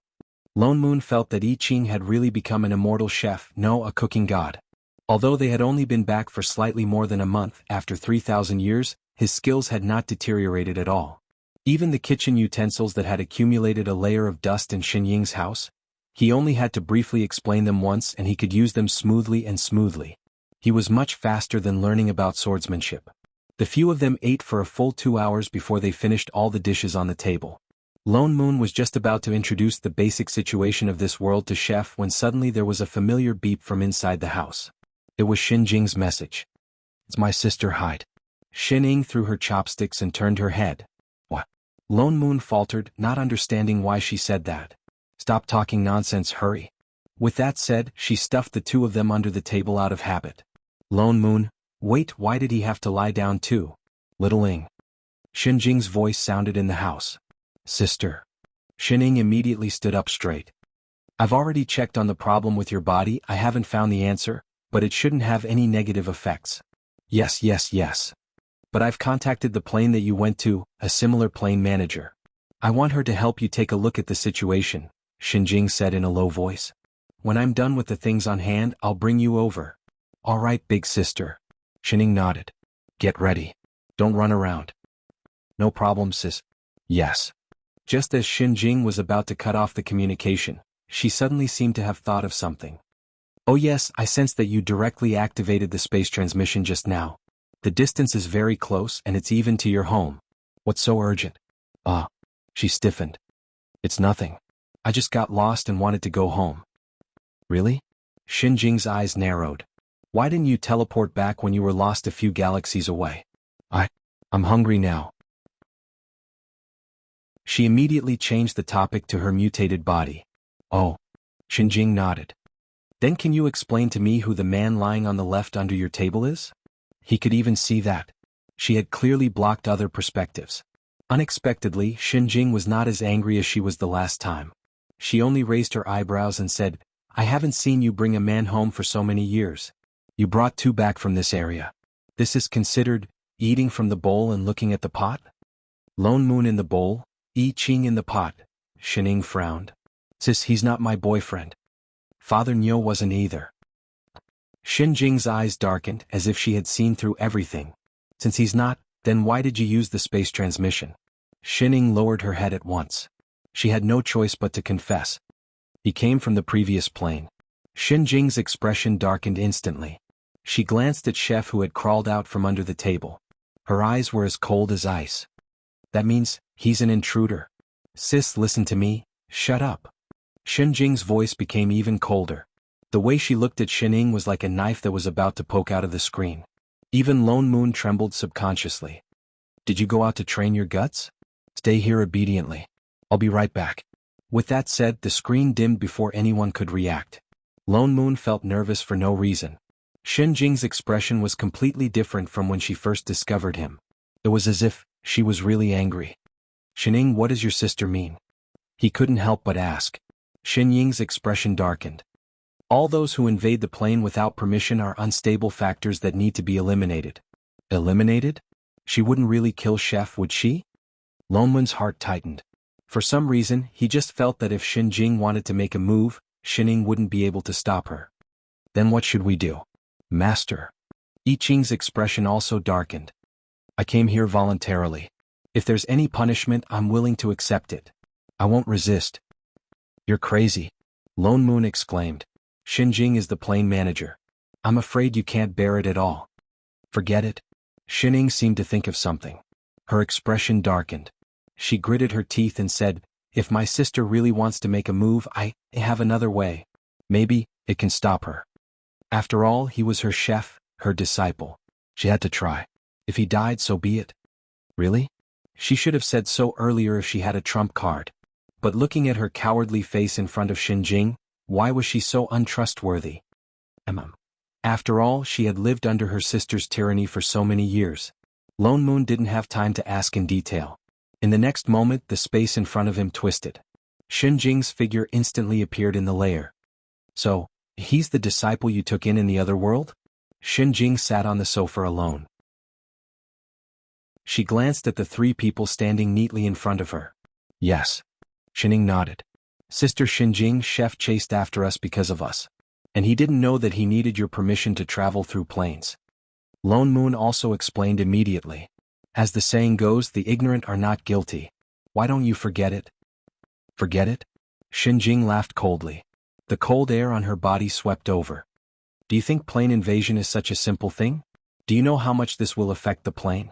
How much mess do I have to clean up? But he didn't do it on purpose? Just say that he didn't do it on purpose. Xin Jing stood up directly. Her gaze was even colder. She stabbed the three of them like a knife. This precedent cannot be set. If anyone can burrow into my plane, then this world is finished. Littling, they don't understand. Don't tell me you don't understand this logic? I understand. And this one too. Xin Jing suddenly turned to look at Lone Moon. Me. Lone Moon's heart jumped. His back broke out in a cold sweat for no reason. Chapter 288. Do you think I don't know about the messed up data you brought back from the alternate plane? Lone Moon was shocked. Data? His cultivation level. Although your transmigration was not of your own accord, if you continue like this, it will still have unpredictable effects on this world. Xin Jing glanced at him. I just don't have time to deal with you for now. Don't forget, apart from being Xin Ying's older sister, I'm also the manager of this plane. She took a few steps forward, each step seemed to be stepping on their hearts, bringing with it a bone-chilling coldness, causing them to lower their heads subconsciously, as if facing the highest existence of this world that they could not resist. Whether it's an invader or messed up data, I will not allow it to exist. Anything that affects the stability of the plane, I will absolutely not allow it to exist.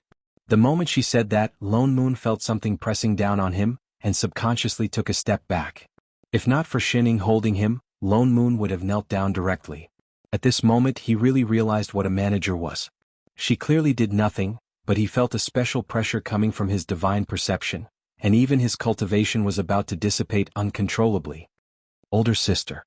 Xining suddenly spoke and Lone Moon's whole body relaxed, breaking free from that invisible pressure.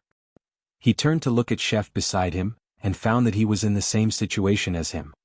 Don't call me. Xin Jing turned back and glared at him. What have I taught you since young? Have you forgotten all about it?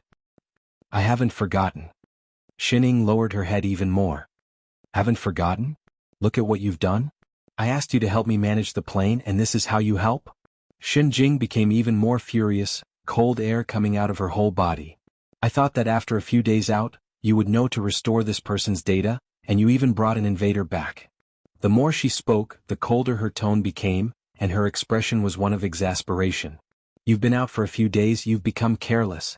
You don't even listen to me anymore, do you? No. No. She laughed coldly and directly brought up a light screen. All right then. This matter can't be delayed any longer. Whether you want to eliminate or expel the invader, deal with it for me now. Also, erase this person's data immediately. Erase their memories while you're at it. Xin Jing was serious. Lone Moon's heart tightened. He tugged at the corner of Xin Ying's clothes. What happened to the killer move? If not now, then when? The corner of Xin Ying's mouth twitched and she gave him a meaningful look. After a while, he looked up and asked, Sis, do we really have to do this? What? Do you want me to do it myself? Xin Jing's expression turned even colder. All right. Xin Ying suddenly sucked in a deep breath, as if she had made up her mind about something. Gritting her teeth, she turned back to give Lone Moon and I Ching a warning look. Emphasizing every word, she said, Don't laugh. Lone Moon did not understand what she meant. She took a step forward and the expression on her face instantly changed. She blinked her eyes twice and a layer of mist instantly appeared on them. The corners of her mouth curled up slightly, and she crossed her arms in front of her chest, making a pitiful expression. In a second she had transformed from a lazy otaku into a soft and cute girl. Even her voice rose by a few octaves, with a hint of coquettish tone. Sis, don't be so fierce, just listen to me this time. Promise Little Ing to let them go, okay? She puffed up her pink little face and blinked her eyes hard as if there were thousands of stars in them. I will definitely listen to Sis in the future, be good. For a moment, it was as if something was shooting out of her body. So very very cute. Especially cute. Fatally cute. Oh asterisk. Q with a thud, something hit her chest. Her heart beat like a drum and her breathing quickened. In an instant she was hit by the fatal aura called cute. In the next second, I promise you. Xin Jing's cold expression was like a flood that broke the dam. She hugged the person in front of her, pressed her into her arms and rubbed her face crazily. I promise you, Sis will promise you anything. Who asked my Little Ing to be so cute? Then the two of them, anything? Anything is fine, Little Ying's happiness is the most important. Thank you Sis, you're the best to Little Ing. You're so cute, anything you say is right. Little Ing likes Sis the most. Me too. You stopped acting like a spoiled child to me since we were 3 years old. Sis is so touched, my cute Little Ing is finally back. What the hell? Lone Moon took a deep breath and pressed down on his pounding heart. Only then did he come back to his senses. As expected of a killer move, acting cute was too scary. Xin Ying's back was clearly facing them, but at that moment he felt like he was about to lose his life. He faintly heard a special notification sound beside his ear. Ding. Xin Ying activated her killer move, acting cute. Ding. Xin Jing received a critical hit. Fortunately, he reacted quickly enough to not be implicated. This move was too much of a cheat, it was a shameless indiscriminate attack. Wait Chef, what's wrong? Wake up. Why is your face so red? Is your injury not healed yet? Holy shit. Why is your nose bleeding? An hour later. Cough, since Little Ing is pleading on your behalf, I won't pursue the matter between the two of you for now. Xin Jing, who had finally returned to normal, coughed and returned to her noble and cool self. But even if I don't do anything, the two of you will still be rejected by this plane. The manager of your world did not respond, so I can't send you back directly. I can't be sure what will happen if you stay here. Can't you do what Kai Tian did and give us a permit first? Xin Ying asked. Do you think permits are cabbages that you can grow as many as you want? Xin Jing rolled her eyes. Xin Ying pouted. Older sister, Xin Jing stiffened, then her heart softened. Cough. It's not that we can't give them permits. But you have to have the ability to pass the test. Test? Lone Moon was stunned. Nowadays, even learning a foreign language requires a permit. Of course we have to take a permit too. Xin Jing glanced at the two of them. Both of your data are indeed very high, but it's not certain whether you can pass the test. So, did it mean that they needed to take a temporary residence permit? What kind of test? Let's take the job that we originally planned to give to Little Ing. She pulled up a screen. Instantly, 2 black and red planets appeared in front of the two of them. These 2 dead planets were infected by the alternate world during the space storm last time. Although there is no civilization on them, many animals and plants were affected. Choose a planet and use whatever method you use to get rid of the effects within a day. Then I'll give you the right to enter the plane.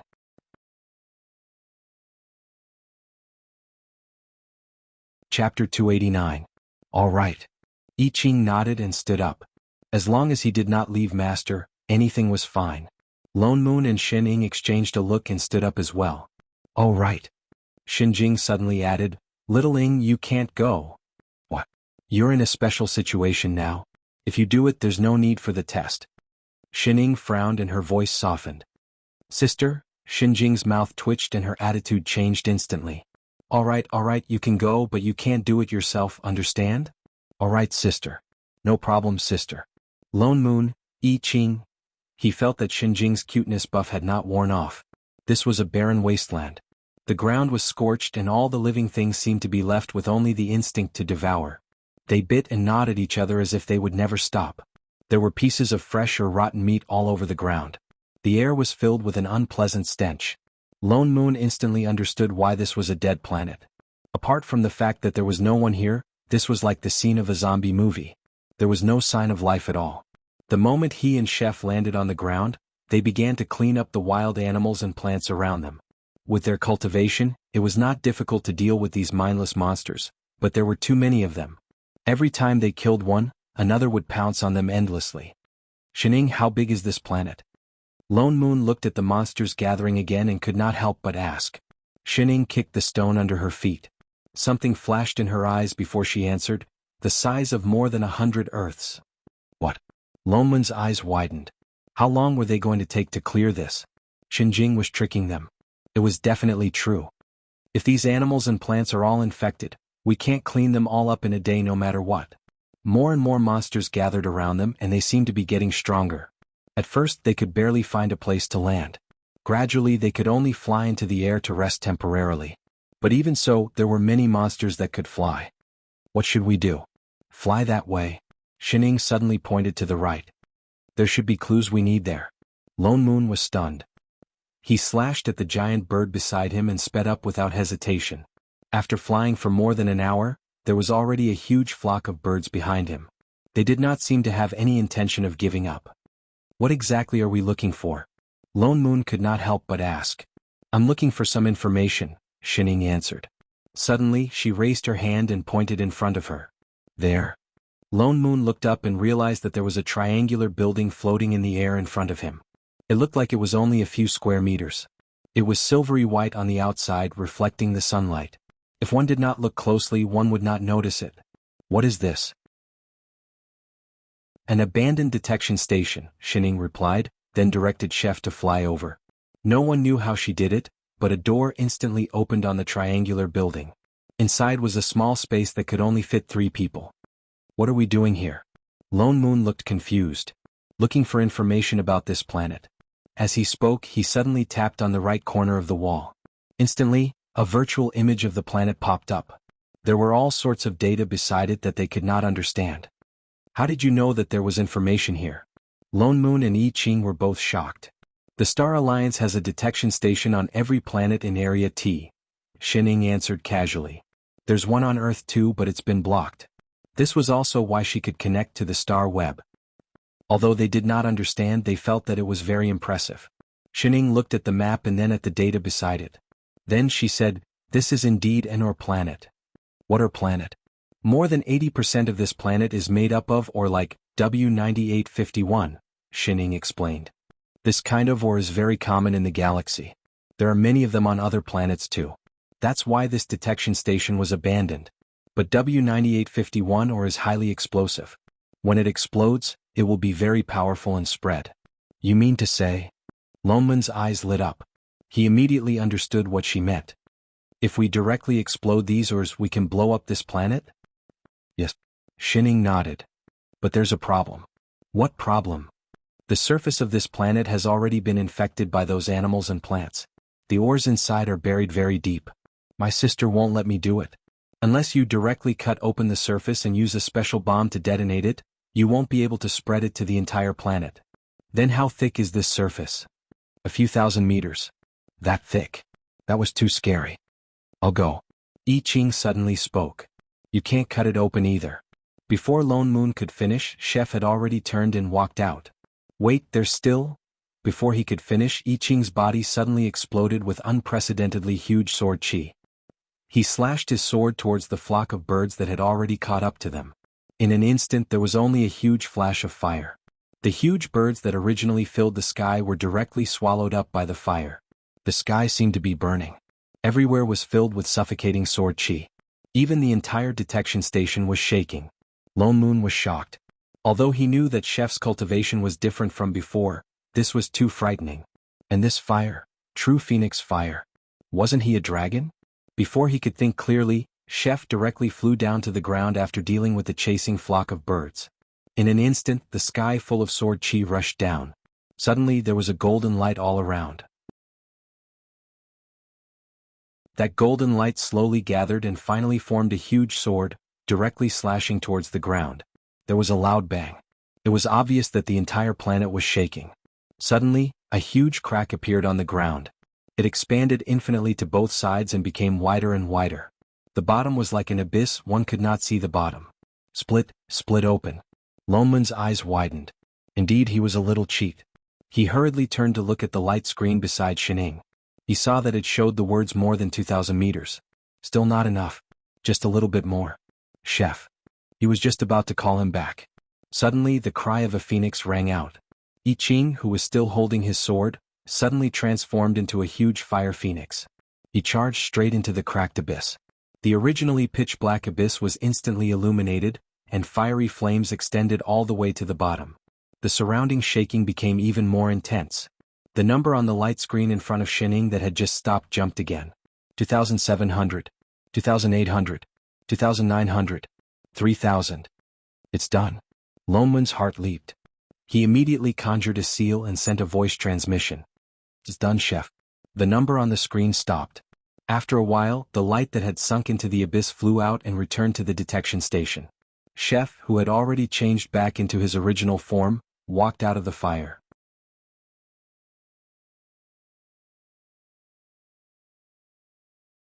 Chapter 290. I haven't seen you for so long, you can even transform into a phoenix. He was indeed a mixed-blood dragon and phoenix, able to change between three forms at will. Lonmun casually patted I Ching's shoulder. Chef's body swayed and he looked like he was about to fall. Shining, who was at the side, reached out to support him. Chef. Lonmun was shocked too, only then did he realize that I Ching's face was pale, and there were fine beads of sweat on his forehead.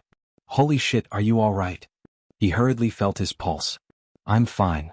I Ching shook his head, the corners of his mouth twitching, as if trying hard to give Shining a smile. Master, don't worry, I'm just tired from using up all my god power. Shining frowned. Are you really all right? He nodded hard. Shining looked towards Father Nyo. Lonmun nodded and sighed in relief.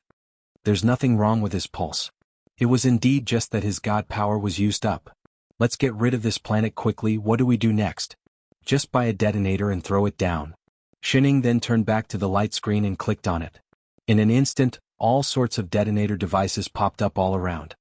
There are quite a few on the Star Web black market. She glanced around and then directly clicked on the cheapest one.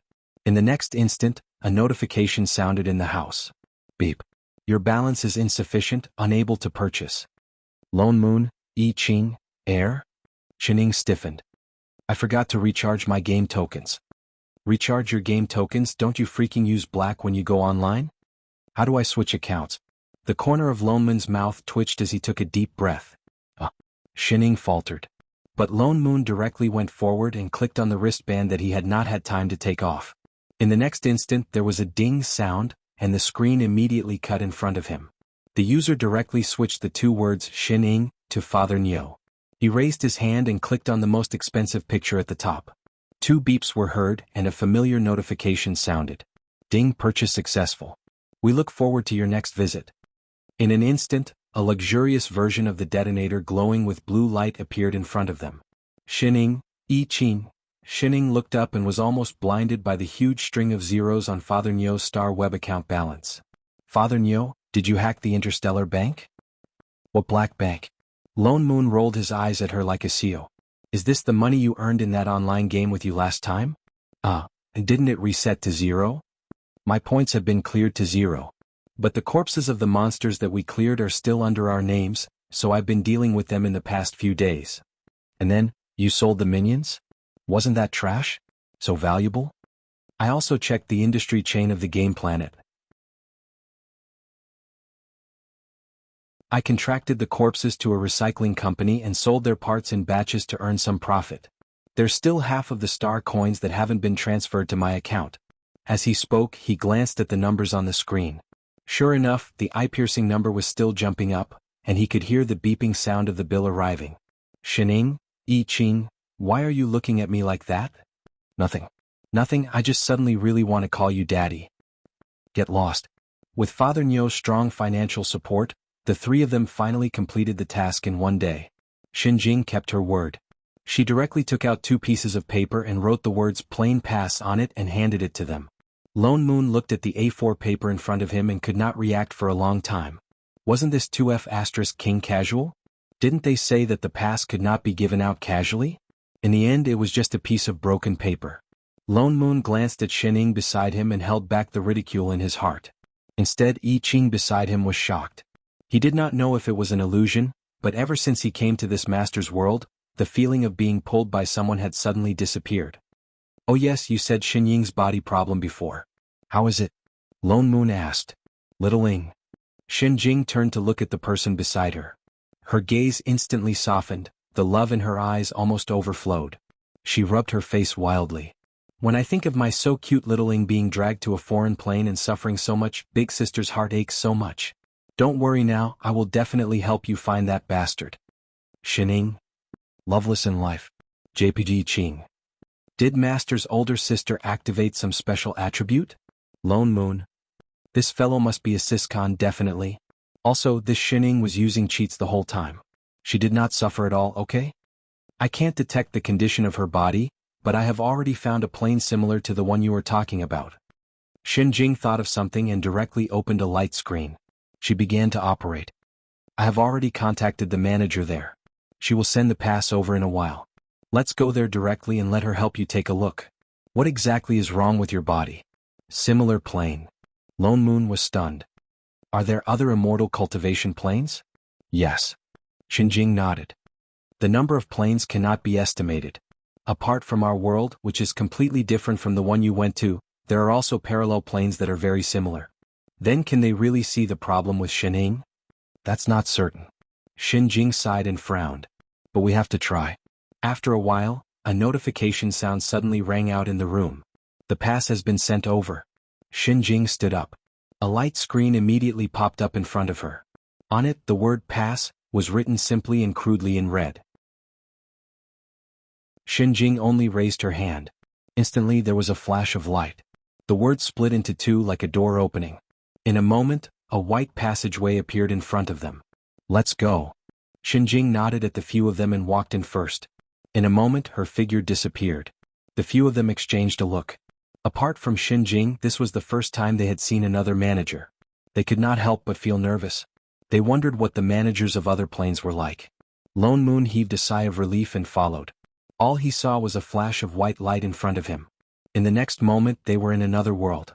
He faintly heard the familiar sound of cooking. A young woman's voice could be heard. You're here? Wait for me. I'll be done immediately after I finish this round. Xinjing, Lone Moon, I Ching. What the hell?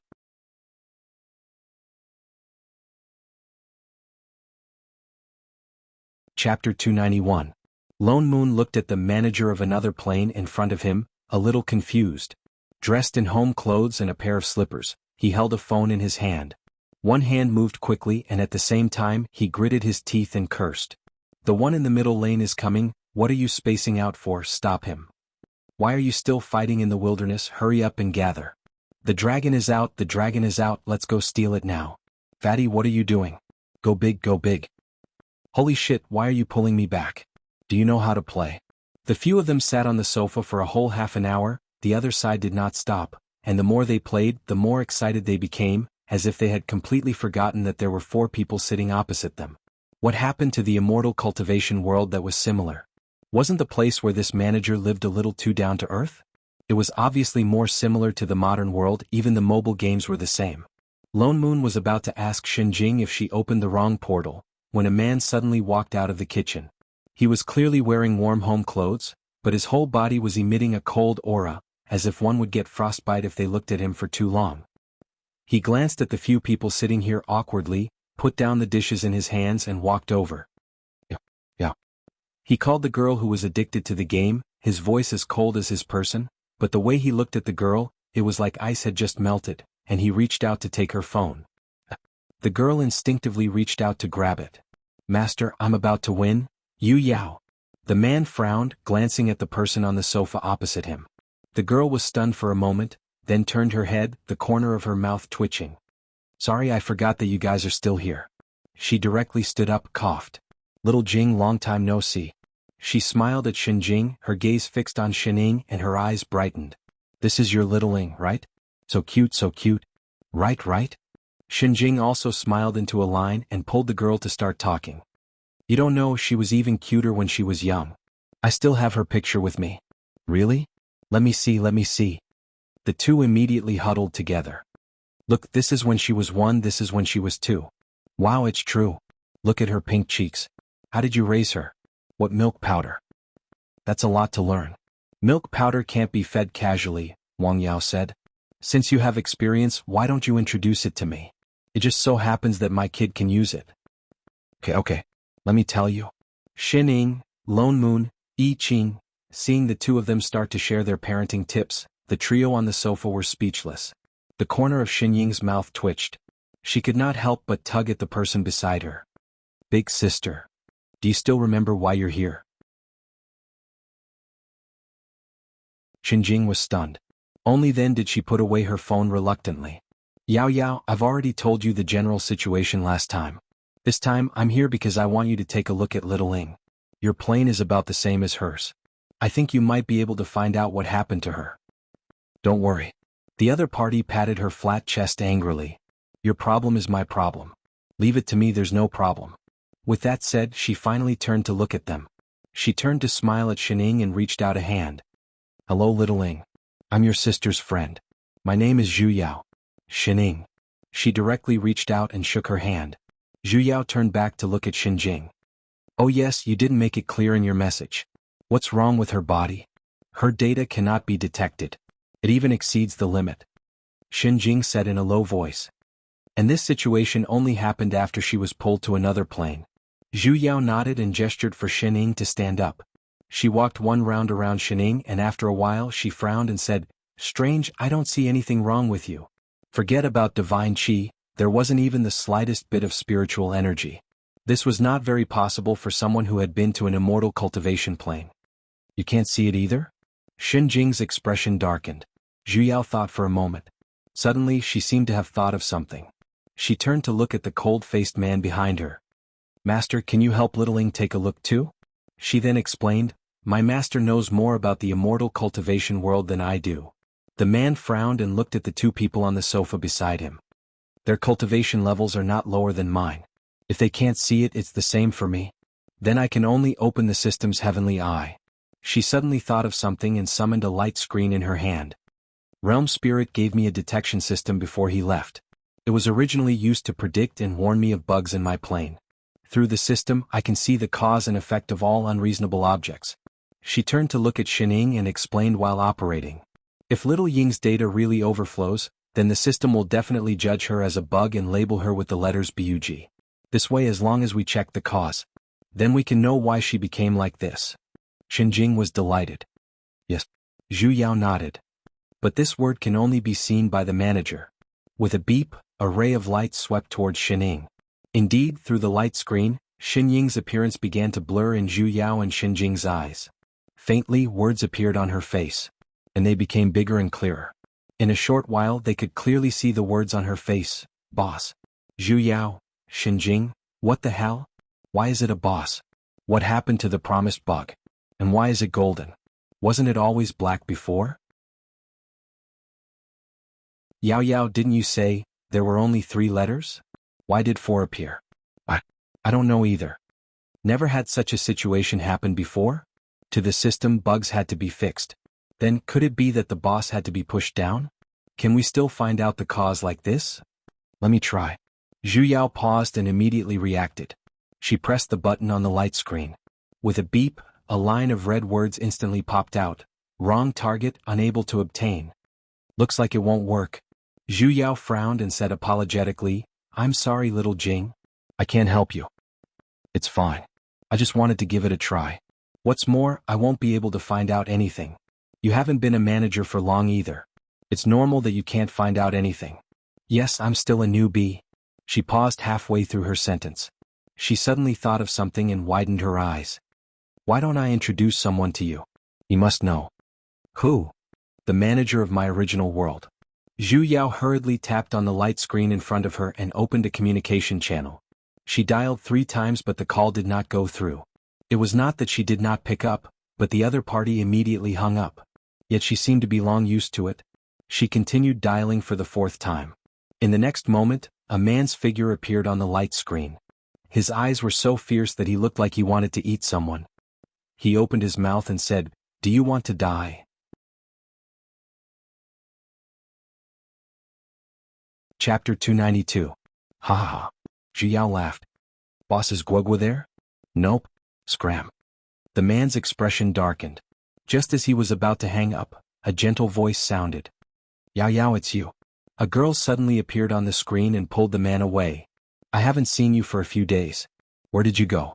I went back to the immortal cultivation world for a business trip, Zhu Yao replied. Then, with a serious expression, she said, Guogua, can you ask your man to do me a favor? I have a friend she told him about Shining. Just as she finished speaking, the man snorted. What does the other planes have to do with me? Is it Yao Yao's best friend? The girl suddenly interrupted. Of course. Zhu Yao nodded. The man's expression darkened. We're not free. Help? All right. In the next moment, the space in the room twisted and a spatial tunnel appeared in front of everyone. Xinjing, Zhu Yao, Yu Yan, the 3 people who were watching the whole time. According to Zhu Yao, her best friend's partner was an experienced manager. The plane she was originally in was the one he managed. That was a plane that was infinitely close to Xinjing's. He was already a manager when that world was born. If there was anyone else who could find out about Xin Ying's situation, it would be him. And after checking Xin Ying's data, his face, which had been filled with disdain and wanted to chase everyone away, finally revealed a different expression.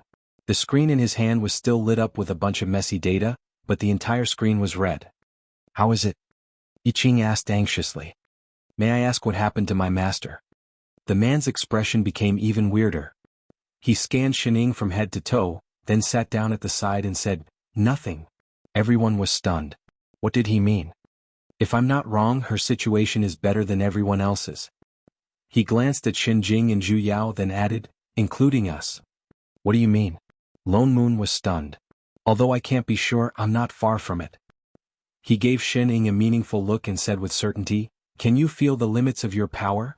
Shining paused. Bottom line? Was there. That should be it. He didn't seem to need her to answer. He walked over and sat down beside Guogua. Turning to look at Xinjing, he said, You are also a manager.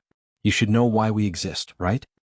An existence higher than this plane, Xinjing replied directly. Yes.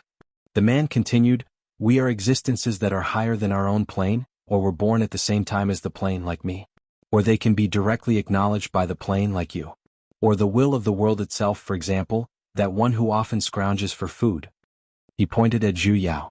Zhu Yao, in short, we are the plane itself, he continued. That's why we can manage the entire plane. As long as it is born in the plane, everything is within the scope of management, nothing can escape our eyes. Unless the other party has left the plane and is given control by the world's consciousness like a freeloader. Zhu Yao. Enough, stop calling me a freeloader. I know this, Xinjing said in a low voice. But Little Ling belongs to my plane. I can sense her connection, but I can't find out her situation. That's because she willingly allowed you to sense her. If she didn't want to, you wouldn't even be able to sense her existence. Xinjing faltered. At once, everyone in the room turned to look at Shining. Shining froze. She silently put down the apple she had just picked up. What's wrong, can't I eat it? Yi Qing, who was beside her, habitually handed over an immortal fruit. How can this be? Xinjing was still a little confused. Little Ling is my biological sister. Of course she belongs to my plane. Wasn't I a gift from you when you topped up your phone? Shining suddenly interrupted. Nonsense. Xinjing glared at her. I obviously picked you up from the rubbish bin back then. Shining, Yi Qing, Lone Moon, was there a difference? She was raised by me since she was young. She has the same blood as me. Xinjing continued. Compared to other people, her connection to the plane is deeper. It's impossible for her to escape my senses. If you don't believe me, try using your plane authority. The man pointed at Shining. Xinjing faltered. She turned to look at Xining, her eyes narrowed. At once, there seemed to be a huge aura emanating from her body. It went straight toward the opposite side. In just a moment, the entire room was filled with a heavy pressure. A sense of fear that seemed to come from the soul rushed up to the heart. It made one completely unable to raise any thoughts of resistance. Everyone else was like this. But Lone Moon, who belonged to the same plane, completely could not control himself. With a thud, he fell to the ground. Holy shit. Why is it him again? Fu *K. Lone Moon felt his heart getting heavier and heavier. It was as if it was going to explode in the next moment. Older sister. Xining stepped forward and blocked in front of Father Niu. Suddenly, as if breaking something, the pressure around them disappeared. Even Xinjing took a step back. Little Ling. She looked at the man in front of her in disbelief. I told you, the man said. She's no longer under the jurisdiction of your plane. Xinjing was stunned. Everyone else present also looked confused. They had no idea what they were talking about. Even Zhu Yao was at a loss and had no choice but to give Guogua, who was at the side, a pleading look. To put it simply, what's wrong with her? Guogua asked. Yes, my wife, the man replied immediately. He held Guogua's hand and said, that means it's not her body that's changed.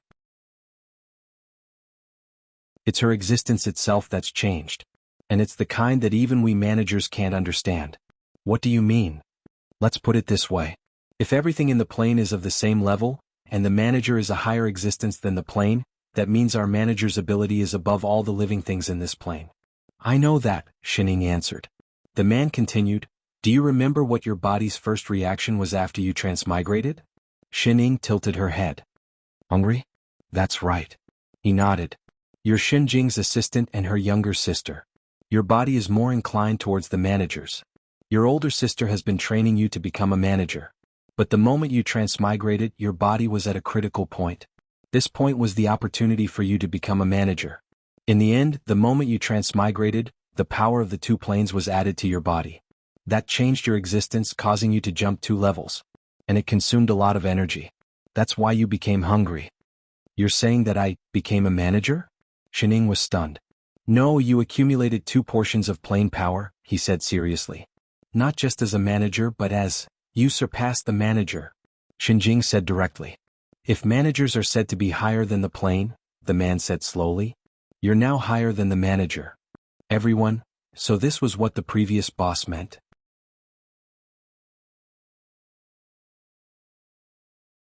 Chapter 293. Xining and the others came with a confused look on their faces, and they also returned with a confused look on their faces. Lone Moon finally knew what was going on with Xinying's terrifying power.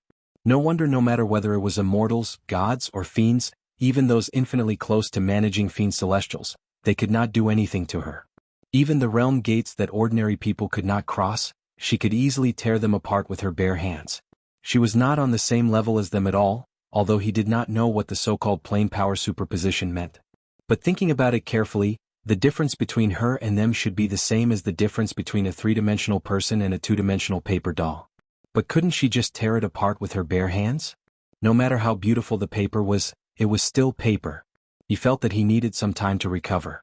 Xinjing did not intend to stay any longer. After understanding the situation, she directly opened the plane gate and planned to go back. Xining, on the other hand, looked calm as she nibbled on her fruit, as if she did not feel the arrogance on her body at all. Chef. Lone Moon nudged the person beside him who was in a daze. Let's go. I Ching nodded, turned back to look at Yu Yen who was hugging Zhu Yao, and then followed the few of them through the plane passage. So they were also master and disciple. Little Ling, I can't help you in your current situation. Xinjing sighed and looked at the person in front of her with some worry. Suddenly, she did not know whether Xinying's situation was a good thing or a bad thing. You just work hard to adapt. Oh. Xining nodded, indicating that she did not feel anything at all. Regarding your transmigration, I'm still investigating the reason. She frowned as if thinking of something. You said that you were playing a primitive game when you transmigrated, right? Primitive? Father Niu felt like he was shot by an arrow. Seeing her nod, Xinjing continued. I'll investigate according to this clue. Your current situation is not suitable to deal with the matters of this plane. Your vacation will continue to be extended indefinitely. Yes, sister, no problem, sister. Xinying's eyes brightened. I have something to do, I'll leave first, I'll be back in 3 days. With that said, she directly opened a space transmission wanting to go in, but then she turned back and added, don't cause trouble. With that said, she disappeared. Shen Ying's back, which had been straightened all this while, relaxed instantly. She returned to her usual lazy self. Suddenly he walked to the computer and picked up 2 familiar-looking wristbands. He turned around and handed one to Chef and the other to himself. His eyes were shining as he looked at Lone Moon. Father Nyo, let's go play. Scram. Apart from eating, sleeping, and playing, can you do anything else? Shining sighed and did not mind. Chef, let's go. Just as she was about to activate the wristband, I Ching handed the wristband back to her in surprise. His eyes darkened and many emotions flashed across his face. It was as if he had been suppressing them for a long time and was about to explode. Master, ha. Shining paused. He clenched his fists by his side as if he had made up his mind. He suddenly stood up and looked at her with a serious expression that he had never shown before. He took 2 steps back and bowed to her with a loud thud. He bowed to her respectfully. What are you doing? Shining was shocked. Even Lone Moon beside her looked over. I Ching's expression became more determined. He looked straight at her and said loudly, your disciple has a question. I hope Master can answer it. What question? Shining was shocked by his serious expression. You don't have to be so serious, do you? Get up first. This matter has been pressing on your disciple's heart for many years. I hope that Master can listen to this disciple's words. After saying that, he once again kowtowed to her, knocking on the ground with a dong sound. All right, I'll listen. All right? Suddenly it was so scary. Go ahead. Your disciple's fortune in this life is to have Master as my master. I've been attaining the great Tao along the way. Only then did he say each word very seriously. In your disciple's heart, Master is the person who guided my life. From the moment I entered the sect, I placed Master in my heart. Nothing else can compare to my importance. I followed Master for many years. I've always done my duty as a disciple. I've never slacked off. I've always been proud of being able to enter the sect. It's just that as time went by, your disciple realized that there were many delusions in my heart. In the past I didn't realize it. Now, it's because I'm not willing to cut them off. He clenched his fists by his side, looking so ashamed that he wanted to die. Shining subconsciously asked, what is it? His whole body shook as if he couldn't continue speaking. After a while, he raised his head and gathered his courage to say, as a disciple, it's my duty to bring glory to the sect, and to help the world. But I don't want to. I'm selfish. I don't want Master to have disciples all over the world. I don't want Master to have other disciples. I don't want anyone to take a step closer to Master. I don't want Master to leave my sight. These delusions have been born for a long time.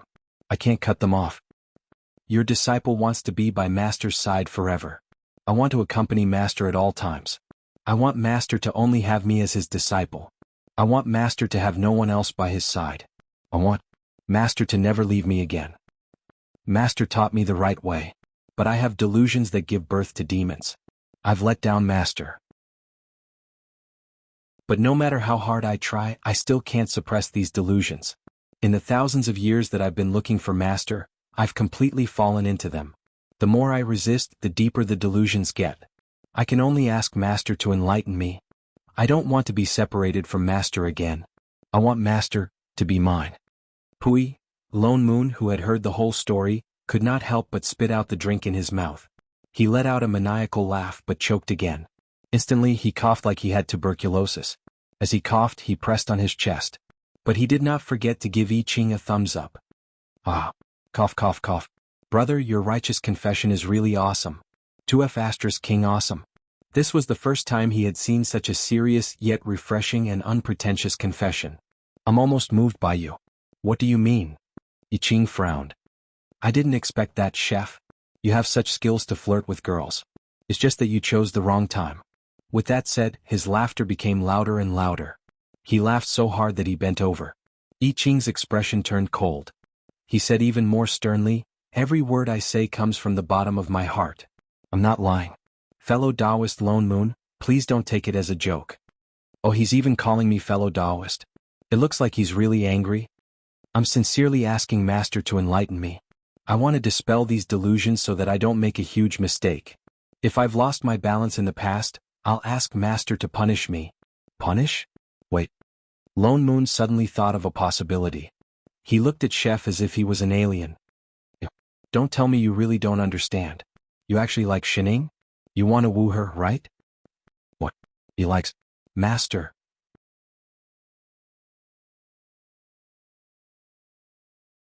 Chapter 294. What? I Ching was stunned as if he had just started to think about this. After a while he seemed to wake up.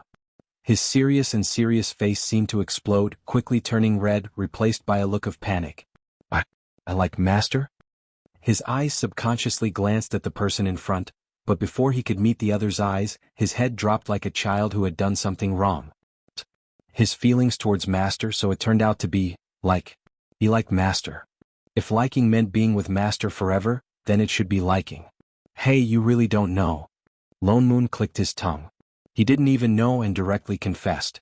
This move, one look and he could tell that it was a first. That. Master. I Ching's whole body shrunk.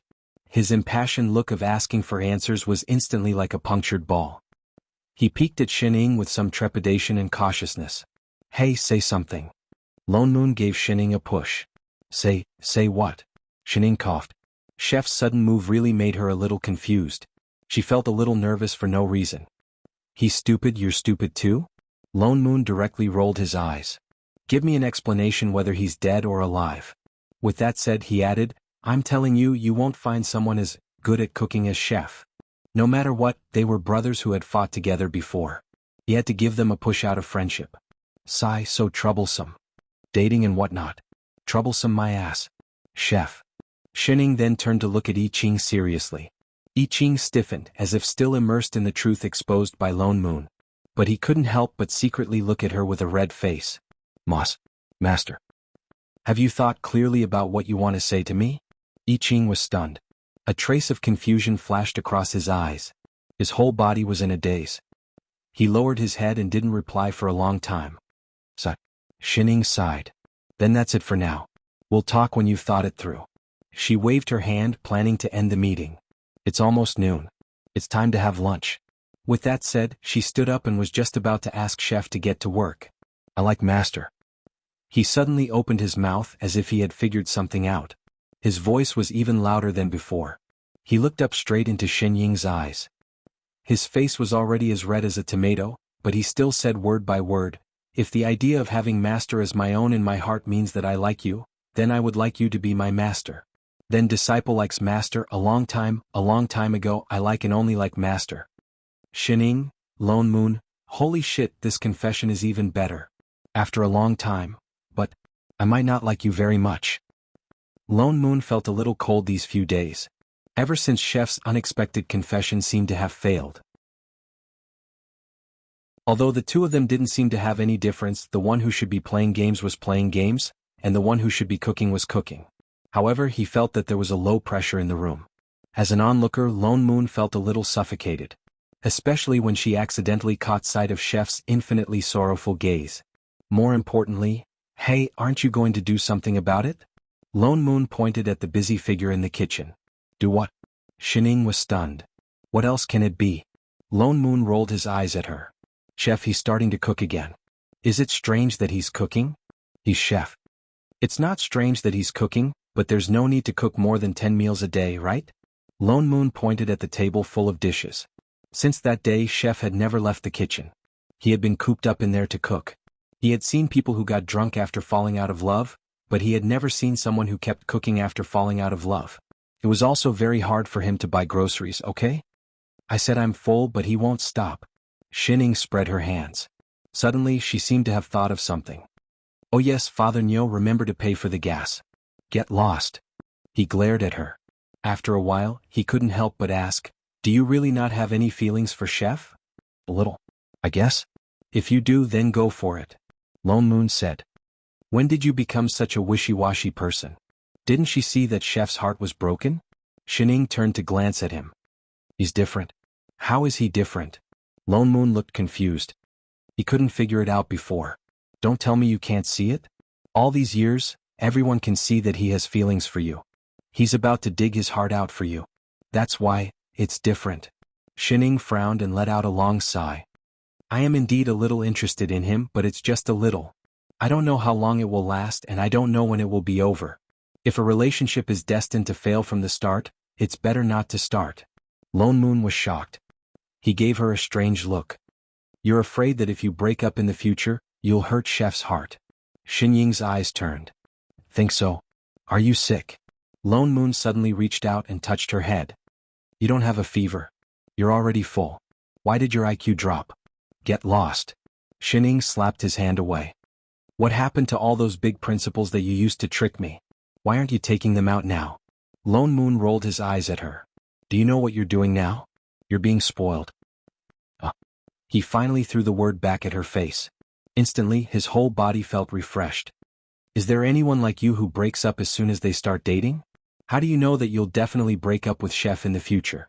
Although things like relationships are quite unreliable, not everything will be replaced by time. I know that compared to you, Chef is indeed more affectionate and more persistent. You know that and Chef knows that too. But when two people are together, it's not like they're competing in martial arts. Who's more and who's less? You're only thinking about what will happen if you break up in the future? Why don't you think about how much happiness you'll get when you're together? No, I'm afraid. You're afraid that you'll hurt his heart in the future, but now he's hurt too. But, aren't you saying that no one can predict what will happen in the future? If you don't go and torment yourself, who knows what will happen? Why are you not willing to torment yourself when it comes to relationships? All right, as long as you're happy. When did you become such a pessimistic coward? In the past. Before he could finish, Xin Ying suddenly stood up, giving him a fright. You mean, you want me to accept it first? Yes, what are you afraid of? All right. Father Nyo paused. He suddenly had a bad feeling.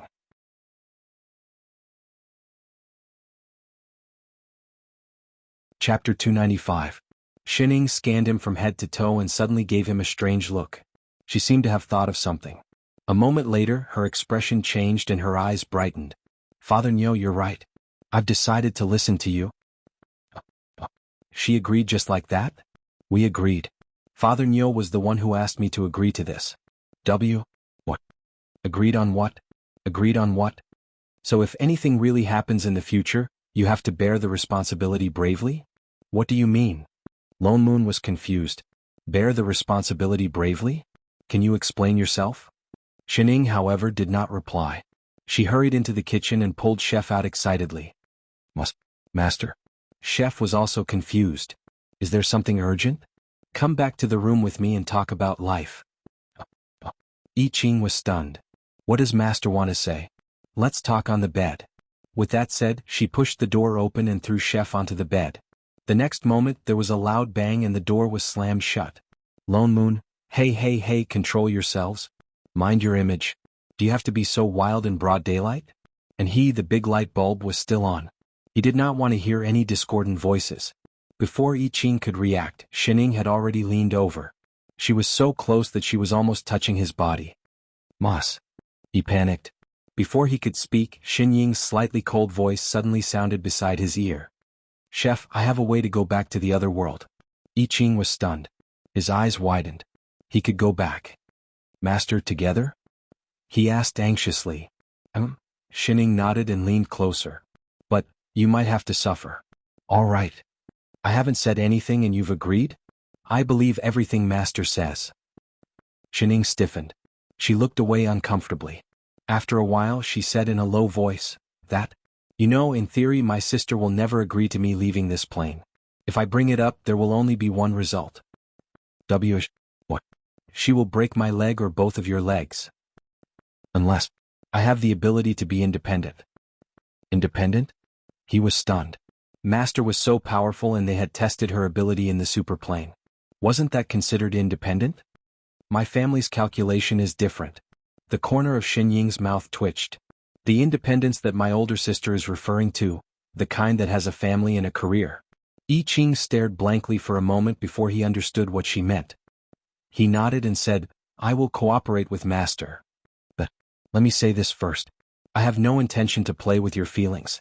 Xin Ying explained awkwardly, you're very good. I do like you a little but not to that extent. Feelings are not necessary for me and I don't have any plans to fall in love. So, compared to being my boyfriend, I'm more used to you being my chef.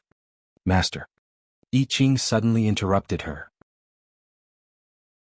His eyes seemed to be filled with tears. I know. I have never wanted to change anything. This is good enough. This was a beautiful dream that he could not even dream of in the 3,000 years that seemed to be frozen in time. He had nothing else to ask for. But, Master, can you promise me one thing? Yes. No matter what Master decides, I will always be Master's disciple and chef. But if one day Master plans to fall in love, can you consider me first? Shining was stunned. A while later, all right. A while later. Master. Yes. Why do we have to discuss this under the covers? My older sister will hear us. So, Master is lying on top of me. Can't she hear us? Didn't she just sit on top of him? Another, half a while later. Master. Yes. Will your older sister really break our legs? Don't worry. Father Nyo is here. She will break him first. Then, she will not have the strength to hit us. Recently, Lone Moon kept feeling a chill on his back. Even if he used his immortal chi, he could not alleviate it. What's more, his right eyelid kept twitching. He kept feeling that something big was going to happen. Perhaps it was because the plane did not match. No matter how he tried, he could not figure out what was wrong. Chef and Shining seemed to be together, but they did not look like they were dating. Shining was still playing games every day, looking as lazy as mud. Chef was still the same chef. Every time he looked at Shining, his gaze became more focused, as if he had thought something through. He did not cook more than 10 meals a day. The two of them seemed to be no different from before.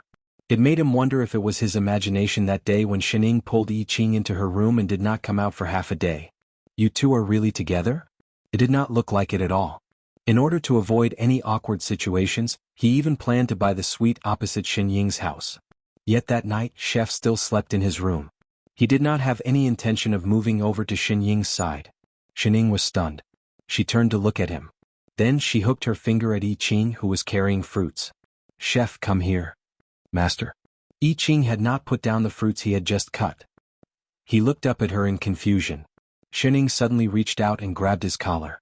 She pulled him over and planted a kiss on his lips. But I Ching stiffened. The fruits in his hands fell to the ground and his face turned red. Then she turned to Lone Moon. Is that okay? Was this considered showing off? Lone Moon was about to mock her when a thud came from the side. A figure fell down and hit the ground. In the next moment, Shin Jing, who had been missing for a few days, appeared in front of them. Lone Moon, I Ching, Shining, who was still grabbing I Ching's collar. Her cold gaze swept across the three of them. Shin Jing's face was as black as the bottom of a pot. The temperature dropped. For a moment, the whole house was silent. As if he had a flash of inspiration, Lone Moon suddenly understood the reason for the chills he had been feeling these few days. And what did Shining mean by what she said before? He had been watching too much drama these days. He had completely forgotten that Shining had a demon king at home. And a demon king with a sister complex. Lone Moon could vaguely hear the sound of a bell ringing. Two words popped up in his mind. They started to appear endlessly. I'm going to die, I'm going to die, I'm going to die.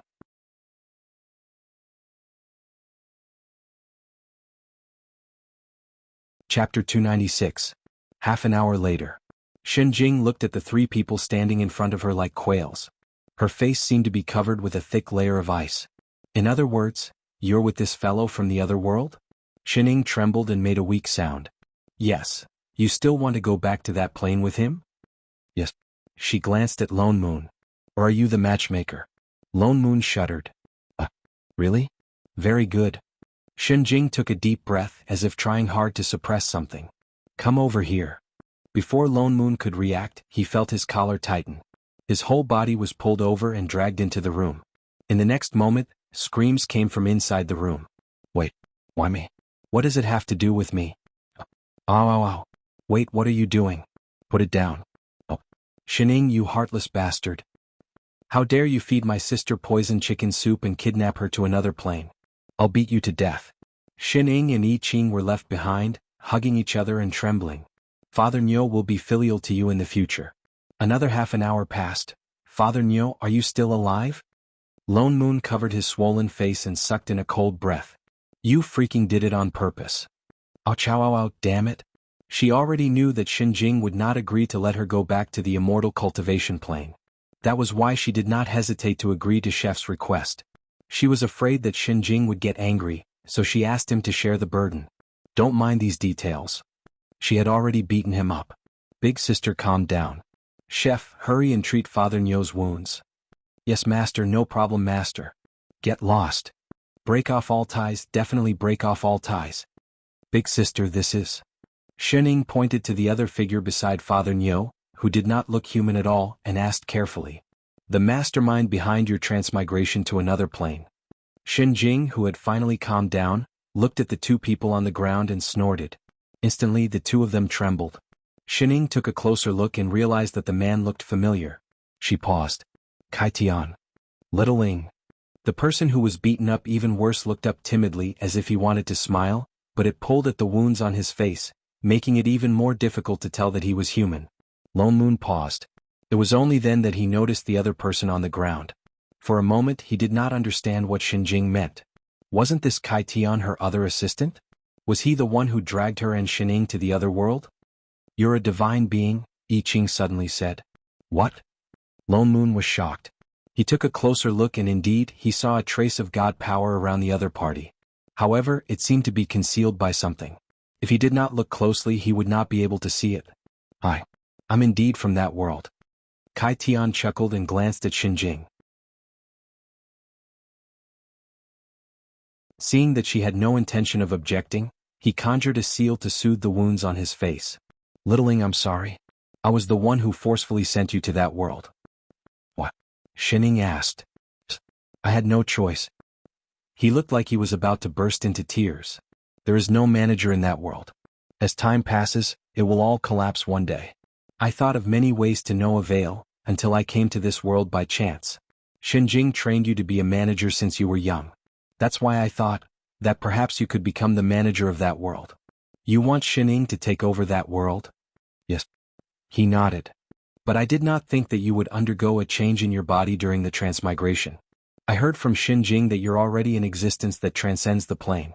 This proves that you're destined to be the manager of our plane. Ha! Xinjing snorted. You mean to say that my little sister, whom I've worked so hard to raise, should take over your mess? No. Boss, that's not what I meant. Kai Tian was instantly terrified. He glanced at Xinjing weakly. Our plane is very fragile. Once the three of us disappear it will really be gone. 3? I Ching paused. Then, as if recalling something, his eyes widened. You're the god of creation. The last of the three ancient gods. You've heard of me? Kai Tian paused. We've met the other two. Lone Moon frowned. They were the ones who sent Xinjing and me back. He thought for a moment, then added, the ones who couldn't wait to chase us away. What? Kai Tian stood up abruptly. Those two bastards are useless teammates. I was wondering why Little Ling came back so quickly. Boss didn't even notice before she came back. Kai Tian's heart sank. In order not to let Xinjing find out, he purposely hid his plane information and did not contact the other side. He did not expect that the manager he had found with so much difficulty would be sent back by his useless teammates. He had thought that Xinjing would definitely have feelings for the other world after so many years.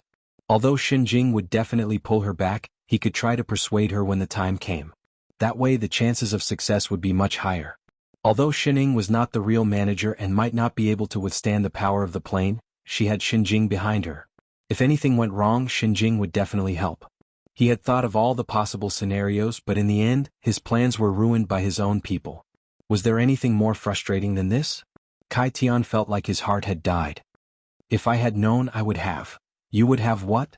Xinjing suddenly spoke. Are you saying that if I hadn't found out, you wouldn't have sent her back? Kai Tian trembled and immediately knelt down again.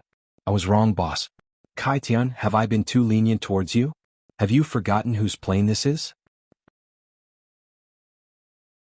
Xinjing's voice turned cold. Suddenly, a terrifying aura emanated from her body.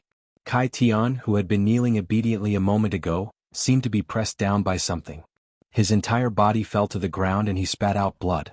What does the life and death of your plane have to do with my sister? What right does she have to help you? Boss. Kai Tian's eyes widened, but he could not say a word. Don't forget, if I can take you in as my assistant, I can also fire you. She seemed to be really angry. The moment she finished speaking, there was a loud crack. The ground beneath Kai Tian split open. A white light suddenly appeared on his forehead, as if something was about to fly out. Older sister. Xining had no choice but to step forward and stand between the two of them. Shinjing paused. The light on Kai Tian's forehead dimmed. I'm the one who fired him. Why did you rush out? Shinjing glanced at her. She seemed to have thought of something and her expression darkened. You're not really going to take over that stupid plane, are you?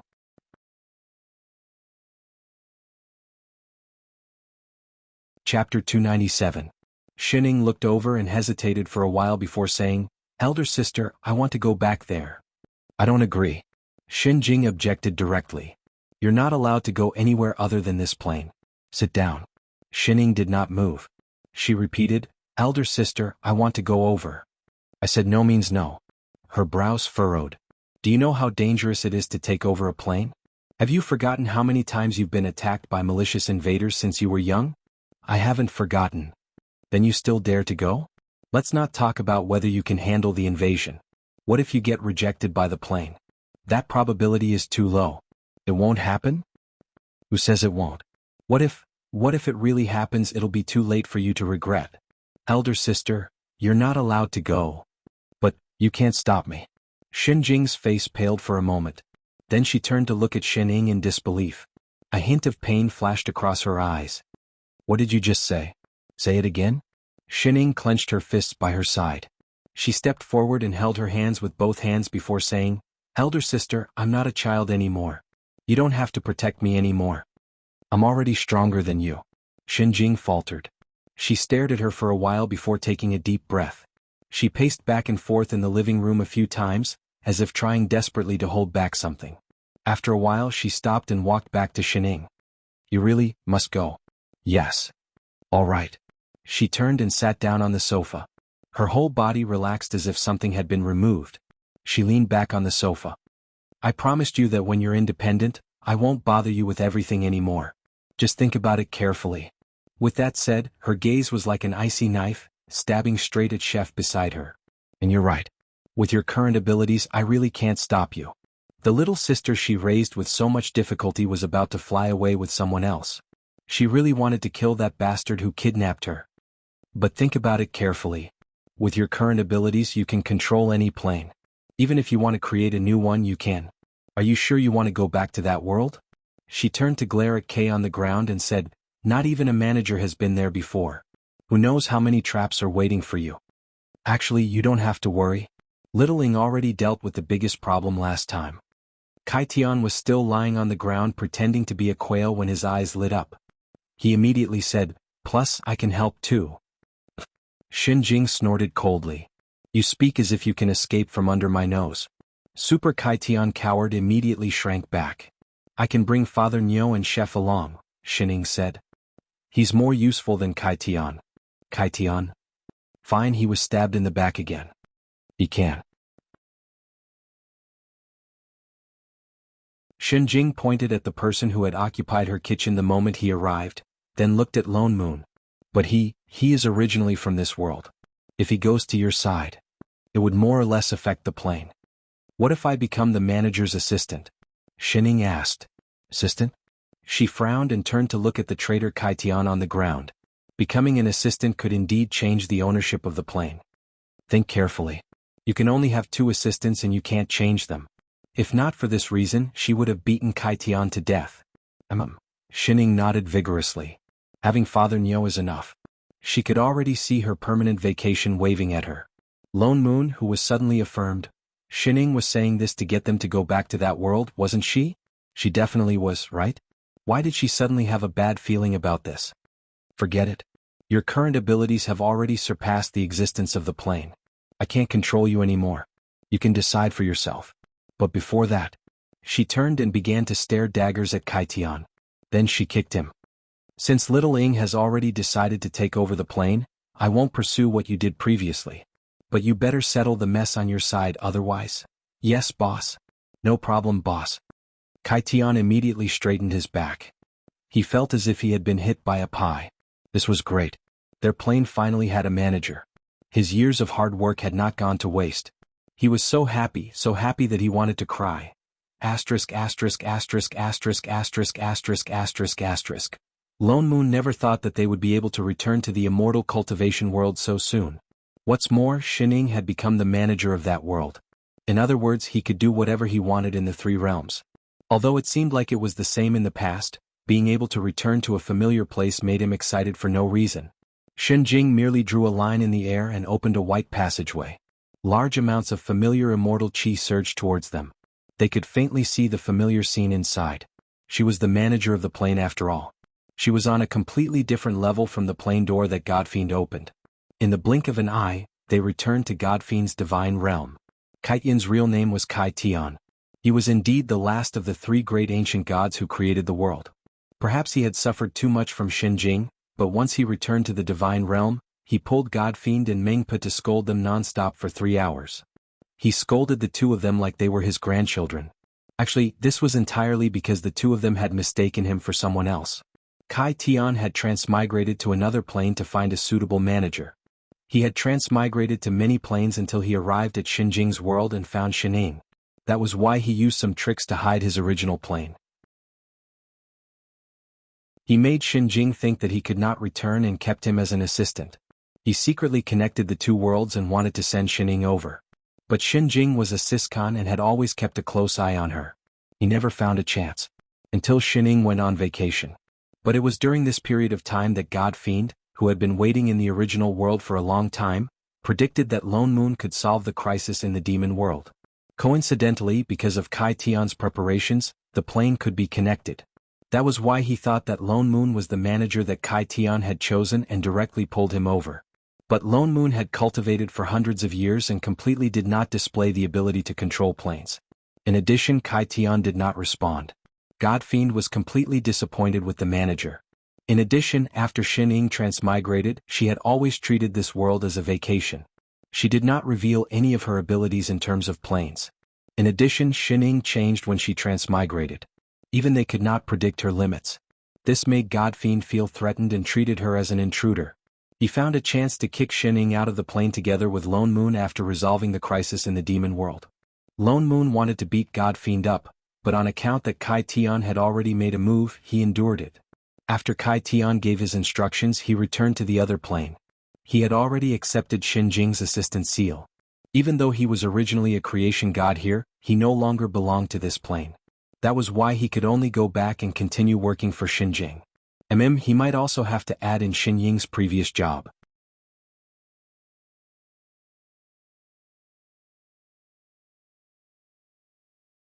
Chapter 298. Boss, we've been waiting for you for a long time. You're finally here. The Godfiend, who knew the truth, blinked his eyes like stars. He looked at Shenying with sparkling eyes. He no longer had the fake look from before. He looked very obedient. Loneman's mouth twitched. Wait my ass. He was the one who kicked them back to the plane. Sect Master, I knew you'd be different. Meng Pe, who was basically implicated by the Godfiend, looked excited. Boss, I was blind not to recognize you before. In the future, we'll be at your beck and call and fight for a harmonious and perfect 3 realms for life. Sect Master, under your leadership, our 3 realms will definitely prosper and become better. Boss, all living beings in the 3 realms will become one. Sect Master, the glory plane will grow and multiply. Shining, I Ching, Lone Moon, enough, the 2 of you became heaven-splitting ancient gods through flattery, right? Shining. Lone Moon nudged the person beside him.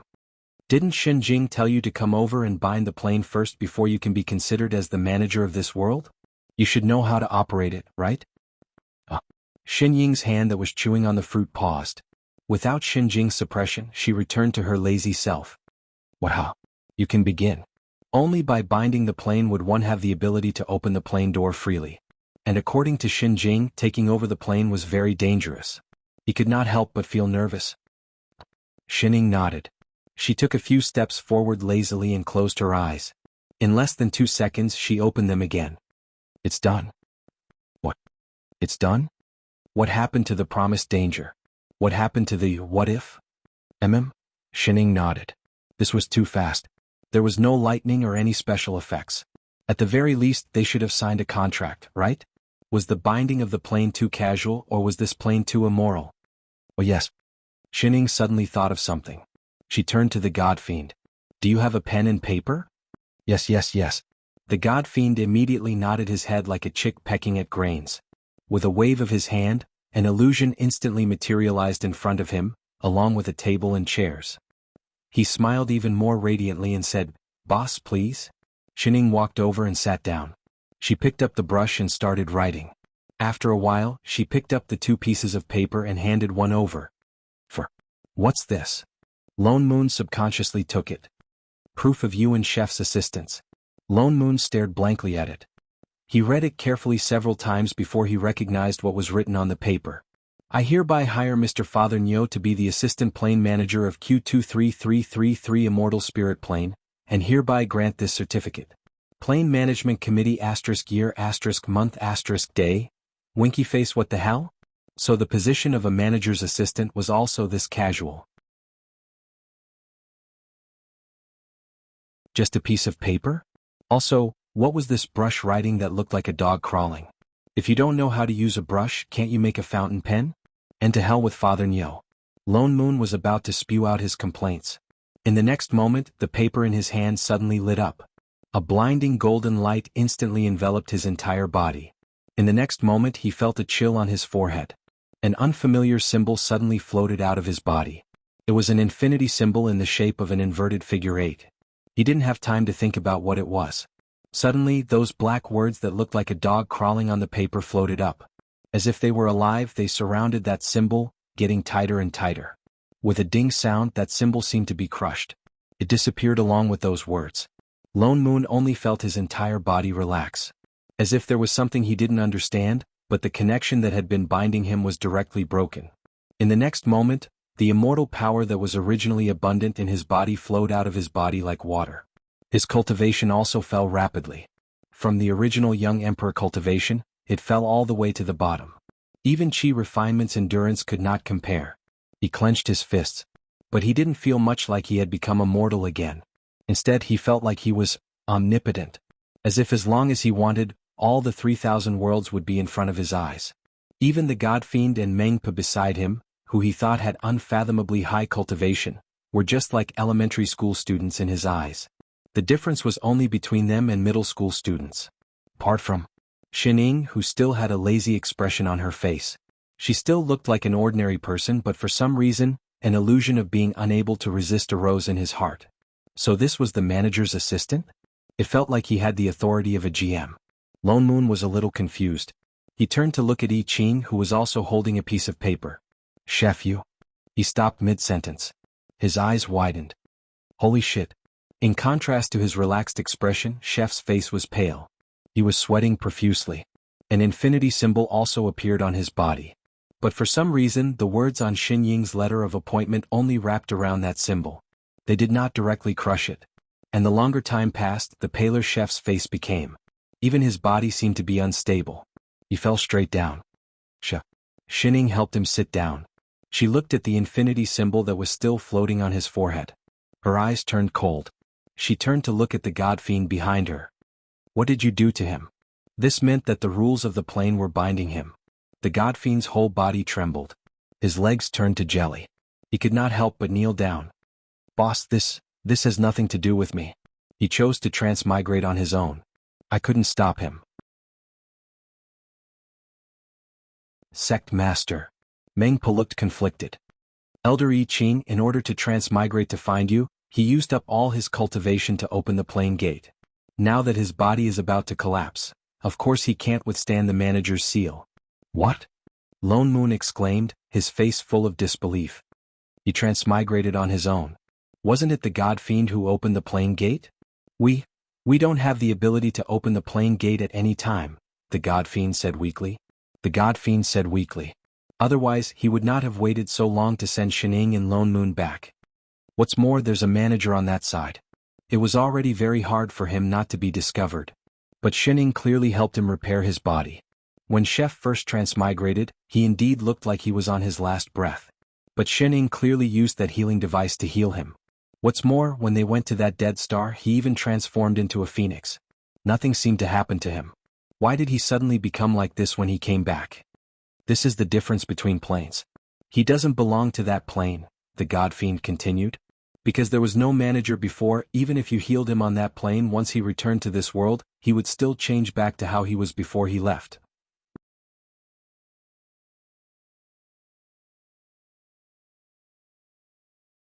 Chapter 299. Lone Moon looked down. Indeed, streaks of blood appeared on Chef's body, as if something was cutting into his body. The glaring red even stained Xin Ying's clothes. He had seen Chef's injuries before.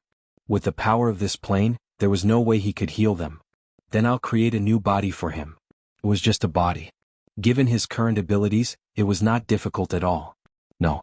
Xin Ying rejected him directly. What? He already has the assistant seal on him. Xin Ying glanced at the ball of black words. It's not his own body. The seal will reject him. And the seal could not be taken back. Reject? Lone Moon paused.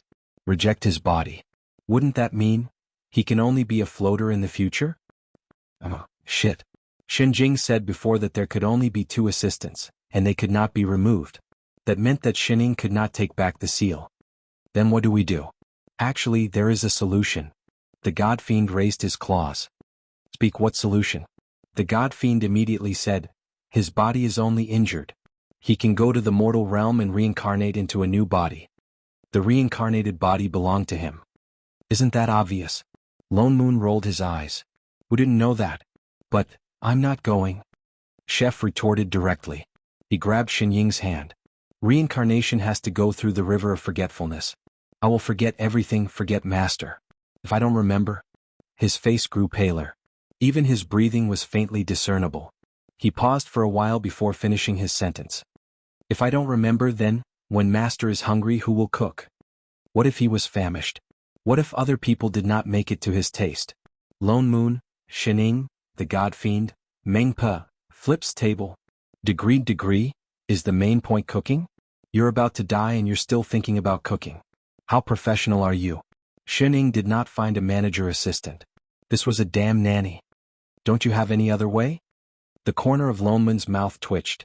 Putting aside the matter of cooking, if Chef entered the cycle of reincarnation and forgot everything in the past, would he still be the same chef? Actually, you don't have to forget, the God Fiend said weakly. What do you mean? Wasn't it said that once one's soul entered the river of forgetfulness, all memories of their past lives would be erased and they wouldn't be able to remember anything? As long as Meng Pa personally brings him to the lower realm to be reincarnated. He turned to look at Meng Pa beside him. Granny Meng was stunned. She seemed to recall something and nodded repeatedly. That's right. I can send him down. This way we won't have to go through the river of forgetfulness and our memories won't be erased. There's no need for that, Xin Ying suddenly said. The few of them turned to look at her. Xin Ying raised her hand and pointed at the assistant imprint that was wrapped up in front of him. In the next moment, the imprint sank directly into Chef's forehead. Chef's body also began to emit a white light, getting brighter and brighter. In a short while his entire body was wrapped in white light. Master. I Ching panicked and grabbed Xin Ying's hand. I'll look for you. Xin Ying looked straight at him. I Ching's expression changed. After a long while he slowly let go. In a short while he was completely wrapped up in the ball of light. His body also began to become smaller and smaller. Xin Ying raised her hand and he flew out. In a short while he disappeared. Where did you send him? Lone Moon was stunned. Nothing much? I just returned to the lower realm. Huh? What did she mean? Xin Ying did not answer. She only turned back to look at the God Fiend. Next. It was time to settle scores. The God Fiend suddenly felt his entire body become heavy. A huge pressure covered the sky and covered the earth. He could not even think of resisting. The God Fiend directly knelt down. Although he did not have a physical body, his body distorted as if he was going to disappear in the next moment. Xin Ying walked towards him step by step. With every step she took, the pressure around her increased. Her voice was not as lazy as before. She said word by word, "Indeed, I won't feel good if I don't beat you up." "Wait, boss." The God Fiend hurriedly shouted for mercy. "I can explain. I didn't know it would be like this. Help." Before he could finish speaking, Xin Ying's fist had already landed. In a moment, the entire divine realm reverberated with his tragic cries. Xin Ying was probably really furious this time. She did not hold back at all. Even the entire divine realm cracked and cracked, not to mention the god fiend who was facing her anger. It was a tragic sight. Anyone who heard it would feel sad. Anyone who saw it would cry. So, Lone Moon directly turned his head away. He chose not to look. ********Xining beat the god fiend for a whole half an hour. This was the highest she had ever beaten before she stopped. There was not a single piece of uninjured flesh on the god fiend's body. Lone Moon did not know what she had done, but the god fiend's injuries could not be healed using sorcery. He could only lie on the ground crying out in pain. This was definitely the worst that the god fiend had ever been in. If not for the fact that Chef was already in the lower realm, Xining probably would not have stopped. Let's go. Xining opened up a path and waved at Father Nyo. Sect Master Elder Lone Moon, why don't I send you off? Meng Pe, who had been watching the whole time, hurriedly suggested. I'm the most familiar with things in the lower realm. I can find people right away. Lone Moon was about to reply when Xining beat him to it. No need. But Sect Master, Meng Pe. She still wanted to say something, but Xining suddenly turned to look at her.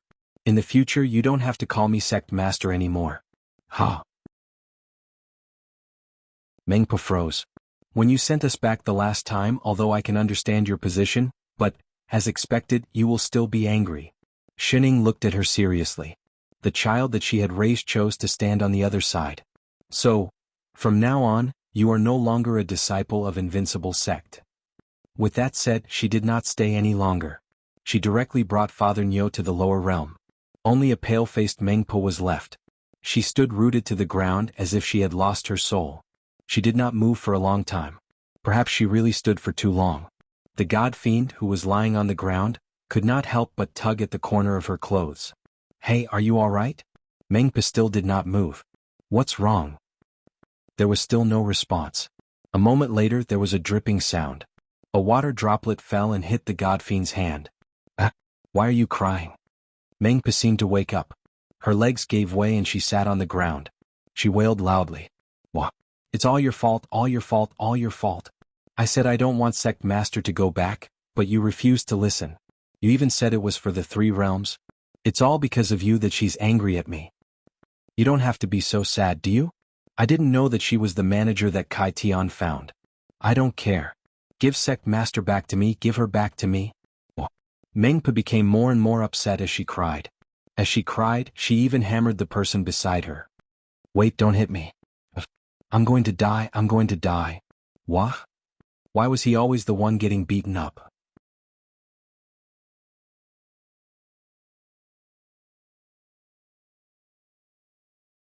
Chapter 300. Shen Ying's so-called reloading was actually to bring Chef's body back to its original state when he was not injured. This was one of the powers of the manager. The manager managed everything in this plane, including time and space. But Chef's reloading meant that he returned to the stage of a newbie. In other words, he had to return to the lower realm to cultivate until his body was old enough to accept the temporarily sealed assistant seal. In other words, you asked Chef to reload his account?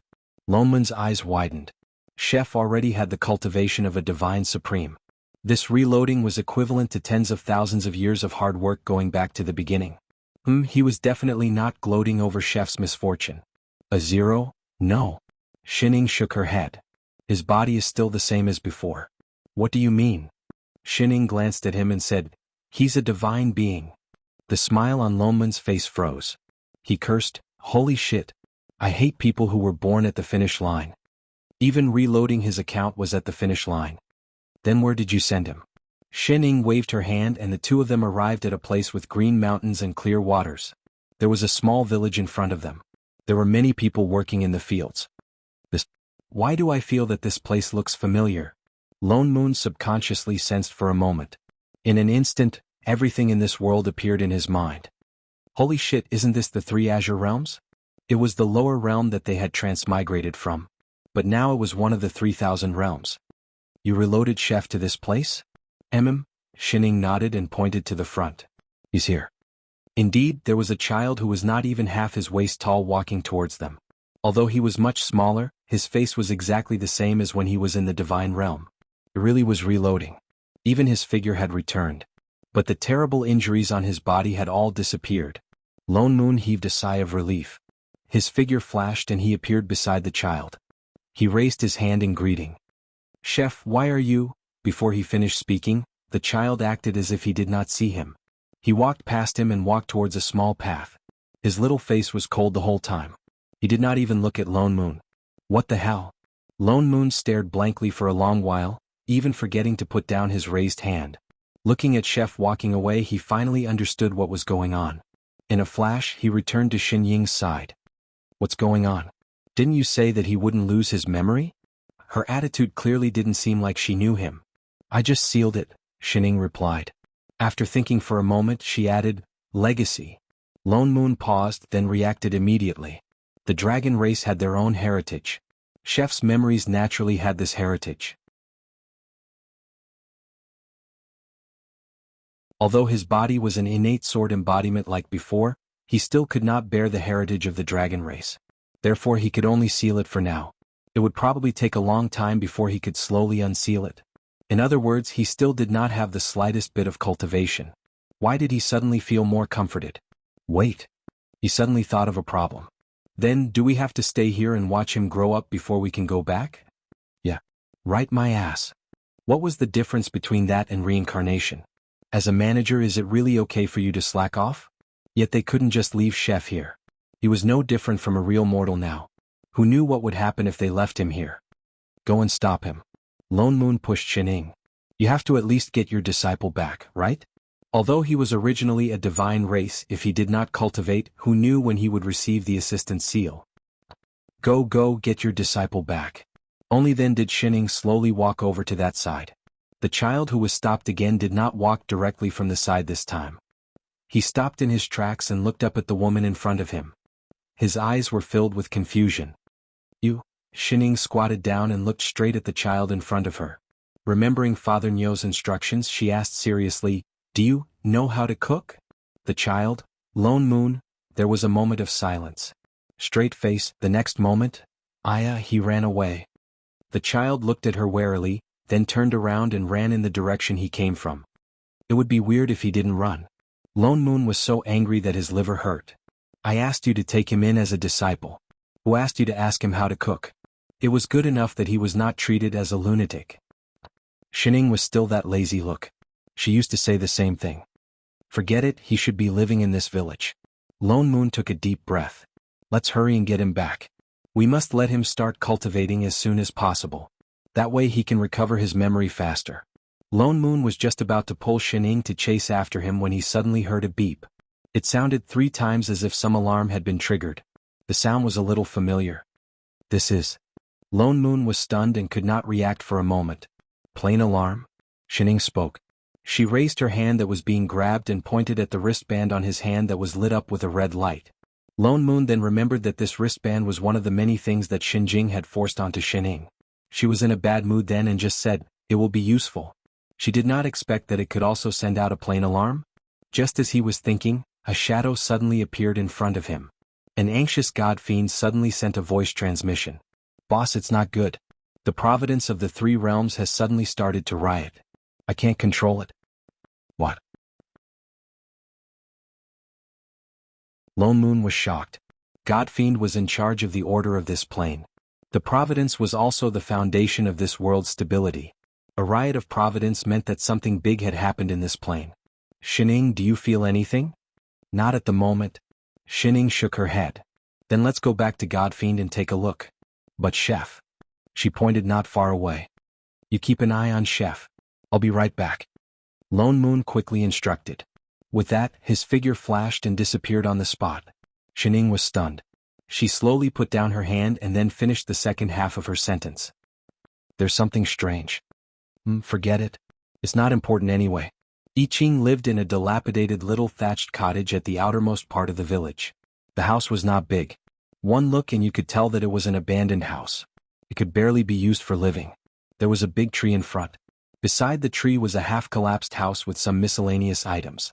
I Ching, who had shrunk into a little bean again, opened the door and saw Xin Ying outside. He was stunned for a while. He seemed to remember that she was the person who stopped him on the road just now. His 2 little brows furrowed. The 2 of them just stared at each other for a long time. He then asked tentatively, "Are you hungry?" Xin Ying nodded. The kind that did not eat breakfast.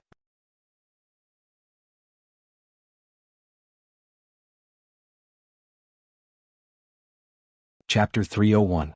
So it was because she was hungry that she had been following him? The child looked as if he had figured out the reason. He then opened the door to the courtyard. Come in. Shining followed his advice and walked in. She scanned the room, which was old and shabby, but still relatively clean. She turned to look at the little bean who was busy at the side. Perhaps it was because of the time difference in the divine realm. He was already a 10-year-old child in the time she took to beat up the godfiend. Wait here for a while. He turned to enter the house and took out 2 salted fish from somewhere. These were given to me by Granny Wang from the village. These are all I have. Shining looked at the salted fish in his hand and did not say anything. You don't know how to cook? Seeing that she did not take it, the child could only ask. No. She shook her head firmly. He looked at the salted fish awkwardly and then glanced at the half-collapsed house. After a while, he seemed to have made up his mind. Wait a moment. He walked in. Shining then realized that it was originally a kitchen. She could even see a stove. He stood on tiptoe and placed the salted fish on the stove. He ran back to the well in the yard to get a bucket of water and carried it in. He then moved an old chair over and began to brush the pot on the stove. As he brushed, he said to Shining, who had no intention of doing anything, I've never cooked before. I don't know if I know how to. As he spoke, he brushed the pot even faster. It was as if his body was instinctive. Even the salted fish, who did not know how to cook at all, had a dozen methods in his mind. He subconsciously muttered, It's a pity there's no rice. I have it, Shining suddenly said. The child who was brushing the pot was startled. He turned to look at Shining, who had suddenly approached him. Before he could react, Shining reached into the pouch beside her and pulled hard. The pouch was only the size of a pouch, but in an instant she pulled out a sack that was even bigger than his body. It was filled with white rice grains, each crystal clear and plump, and he could faintly see a faint white gas coming from it. Here. Shining placed the sack at his feet.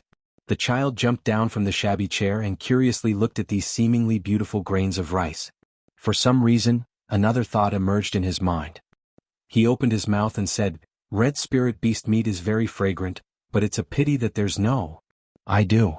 Before he could finish his words, the person in front of him took out another piece of bright red meat from the bag. His eyes widened even more. Red spirit beast and ordinary chicken. I do. She took out another piece of chicken. That immortal spirit goat. I have it. He took it out. Swamp beast. I do. He continued digging. Fresh fragrant grass. I have it. He was still digging. Onion and ginger. I have it. He dug around without restraint. Oil, salt, sauce, vinegar. I have it. Wilful took it out. Pots and pans. I have. 10 minutes later, the kitchen floor was filled with all kinds of ingredients. Even the yard outside was filled with them. The child was shocked at first, but he was completely calm towards the end. He turned and climbed back onto the shabby chair and quickly started cooking. The more he cooked, the more confused he became. He had never cooked before, but once he got the ingredients, his body knew what to do subconsciously, as if it was instinct. An hour later, fragrant dishes filled the entire table. Shining didn't need anyone to call her. She was already sitting in front of the table, and like a gale sweeping leaves, she began to eat. On the other hand, the little bean at the side had a confused look on his face, as if he had no idea what was going on. He glanced at the person eating happily beside him, but he didn't feel the slightest bit out of place, as if this was how it was supposed to be.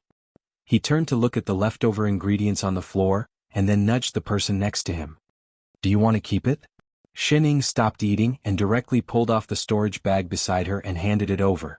The child was stunned and subconsciously took it, only then did he understand that she wanted him to keep it.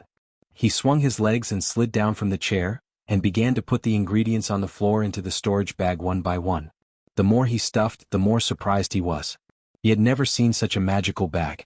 There were so many things in it, but it wasn't heavy at all, as if it could never be filled. He couldn't help but flip it left and right twice. After a while, he walked back and handed it back to the big sister, who suddenly appeared at his doorstep. But she didn't take it. As she ate, she raised her chin at him vaguely. It's yours. It was originally chef's, she just brought it over. He was shocked and his little eyes widened. You want to give it to me? Yes. He was a little hesitant, and after thinking for a while, he put it back beside Shining. I can't take it. Ha! Xinying's hands paused and subconsciously replied, Then what about cooking in the future? Do you still want to cook? He was stunned. Don't you want to? She asked. Only then did he put the bag back. His little shoulders slumped. He seemed to be pestered by this strange big sister. He squeezed the bag in his hand. He was still a child after all. His eyes were bright, as if curious and excited. He looked at Xining, who was eating, as if he wanted to ask something but didn't know where to start. Xining felt a little uncomfortable under his stare. She pointed to the bowl and said, "Eat first. We'll talk after eating." He looked down and shook his head. "I actually don't need to eat." "Huh?" Xining looked up. As if afraid that she would misunderstand, he immediately explained hurriedly, I mean I've never been hungry since I was young. I don't know why either." After he said that, he seemed to remember something and added, "This is my secret. Big sister, don't tell anyone, okay?" Although he was only 10 years old, he still vaguely understood some things. For someone like him who didn't need to eat, it must be abnormal. He had never told anyone this secret before. He didn't know why he blurted it out today, as if he instinctively thought that it was okay to tell her. "Oh," Xining replied. Then, as if remembering something, she continued to eat. Xining ate very quickly, but there were too many dishes on the table. After half an hour, she had only eaten less than half of them. She kept eating, and the child kept watching from the side. He tried his best to hold back the questions in his heart, watching as she was about to put down her chopsticks. His little face lit up instantly. Just as he was about to speak, a young male voice suddenly came from outside the house. "Hey, wild boy, are you there?" A little head squeezed through the door of the courtyard. He scanned the courtyard, and a glimmer of light that didn't belong to his age flashed in his eyes. Xinying's hand paused. "Yo."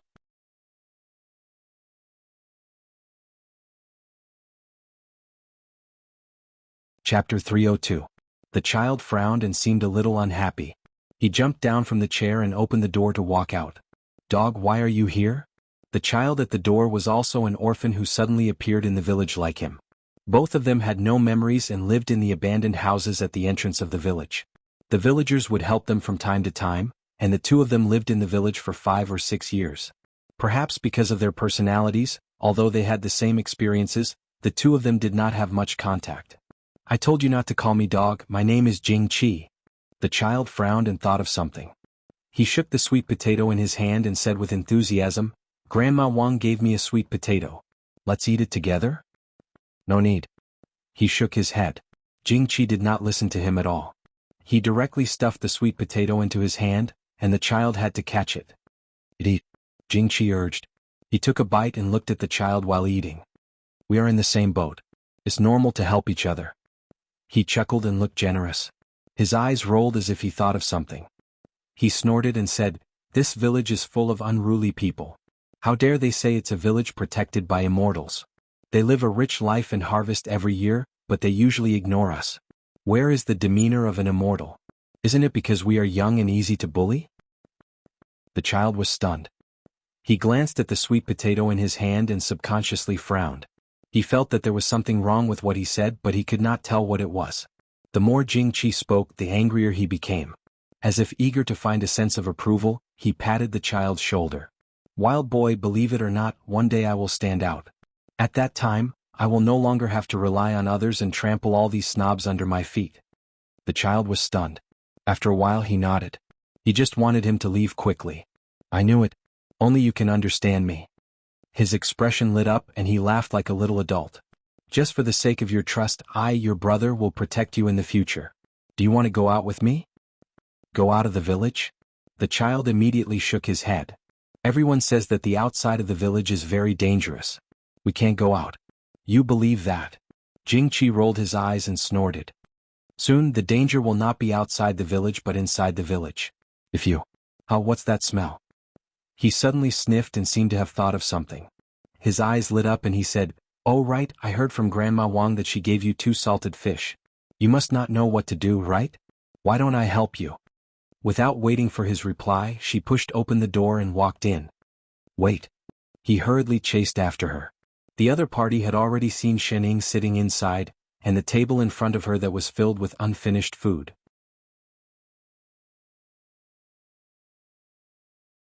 He was completely stunned, as if he had never expected to see such a scene. He stared at the table full of dishes, and there were faint sounds of swallowing. When the child hurriedly chased after him, his little face immediately scrunched up into a ball, and he looked at the person who rushed in with a disapproving expression. The child called Jing Qi tried his best to control the desire in his eyes as he looked at the food. He smiled politely at Shining and said in an innocent voice, "Big sister, are you eating?" As soon as he finished speaking, his stomach made a growling sound. Xinying's eyes narrowed and she replied, "Yes." Then, as if she did not see his longing gaze, she continued to slurp down the dishes on the table, and the sound became louder than before. There were not many dishes on the table to begin with, and now they were disappearing rapidly. Soon there was only half a plate of shredded meat left. A trace of anxiety flashed in Jing Qi's eyes, but he did not dare to ask for more. After some thought, he turned to look at the child beside him and smiled. "Wild boy, who is this beautiful big sister? Is she your lost family member?" The child looked up at Shining and then at the person who had come. Only then did he remember that he had not asked who the other party was, and did not know how to answer. But Jing Qi thought that he was acquiescing, and his smile became even brighter. "I am happy for you that you can find your family, but aren't you being too much? I didn't know that you were eating so well and I was worried that you would not be full, so I sent you sweet potatoes." As he laughed, he patted his shoulder vigorously. "We are all brothers, so I won't stand on ceremony with you." With that said, he did not wait for a response as if he could not bear it any more, and directly picked up his chopsticks to pick up the plate of shredded meat. "Wait." The child panicked, instinctively looking at Shining. Shining did not move at first, but when the other party's chopsticks were about to pick up the food, she suddenly reached out and lifted the bowl, causing the other party to pick up nothing. Then, in front of the other party, she slurped it all into her mouth, leaving not even a bit of gravy. Only then did she put down the bowl, touch her belly and say, "I'm full." The child, Jing Qi, his entire body froze as if he had not expected that the other party would be so shameless as to snatch food from a child, not even leaving any gravy. His face immediately paled and his face was full of disbelief. Instead, the child beside him thought of something and ran back to the kitchen, took out something and handed it to him. "Doggy, this is for you." Unsurprisingly, it was the 2 salted fish. Jing Qi was stunned for a moment, and a sense of humiliation that he had never felt before rose in his heart. Anger suddenly surged and he slapped the child's hand away. "What do you mean? Do you think I'm a beggar?" Not knowing if it was because of anger, his entire face turned red, and his whole body began to tremble. "Wild kid, I did not expect you to be like the people in the village, such a selfish person. Do you think I care about your dishes?" The child touched his red hand. At first he was not angry, but now he frowned and said seriously, "These are big sister's, I can't give them to you on her behalf, but the salted fish are mine." With that said, he handed the fish in his hand. "You." The other party became even angrier. He looked at Shining as if he wanted to explode in anger, but in the end he was afraid, and could only turn to glare at the child beside him. "To think that I thought you were different from the others and wanted to help you, I did not expect. You will pay for your stupidity." He seemed to have thought of something and with a cold snort, he turned and stormed out. He looked as if the other party had really let down his great kindness. On the other hand, the child looked confused, completely not knowing what was going on. He was not wrong, those dishes were all brought by Big Sister, he was only responsible for cooking. Of course, Doggy had to ask Big Sister if he wanted to eat. Just as he was thinking, a big hand landed on his head. That Big Sister who could conjure many ingredients suddenly reached out and touched his head, looking straight into his eyes. He only felt a warmth in his heart, and a sense of joy rose in him for no reason. Was Big Sister comforting him? He subconsciously moved closer, wanting to let this trace of warmth linger a little longer. But he saw that she suddenly bent down and gave him a beautiful smile that made his heart tremble. In the next moment, a sweet voice sounded in his ear. "It's time to wash the dishes."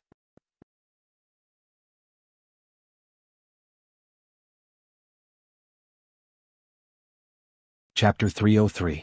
By the time the child was done, the sky had already darkened. Every house had their lights on.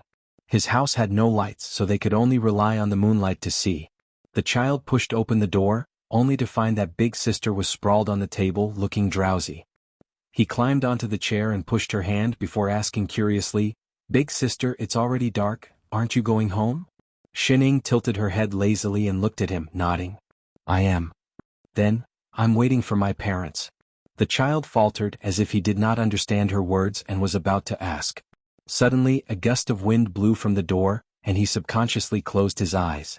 In the next moment, a deep voice suddenly sounded. "I'm back, Shining, have you settled it?" He looked up, only to find that there was suddenly one more person in the house, dressed in white with black hair, surrounded by a faint layer of white chi, holding a jade flute in his hand. He did not look like a real person, and for some reason he felt a little familiar. He took a step back, a little wary. But Big Sister, who was still sprawled on the table, suddenly tilted her head. "Father Nyo, what took you so long? She did not even make it for dinner. I went to an immortal sect on the way to register." Lone Moon directly sat on the chair at the side, looking up at the cold face of the child opposite him. "We can't always stay in this small mountain village, the spirit chi here is too thin, not suitable for cultivation. I found a suitable sect and will set off tomorrow morning." "Oh," Shining responded. "I haven't found out what happened to Godfiend." He frowned.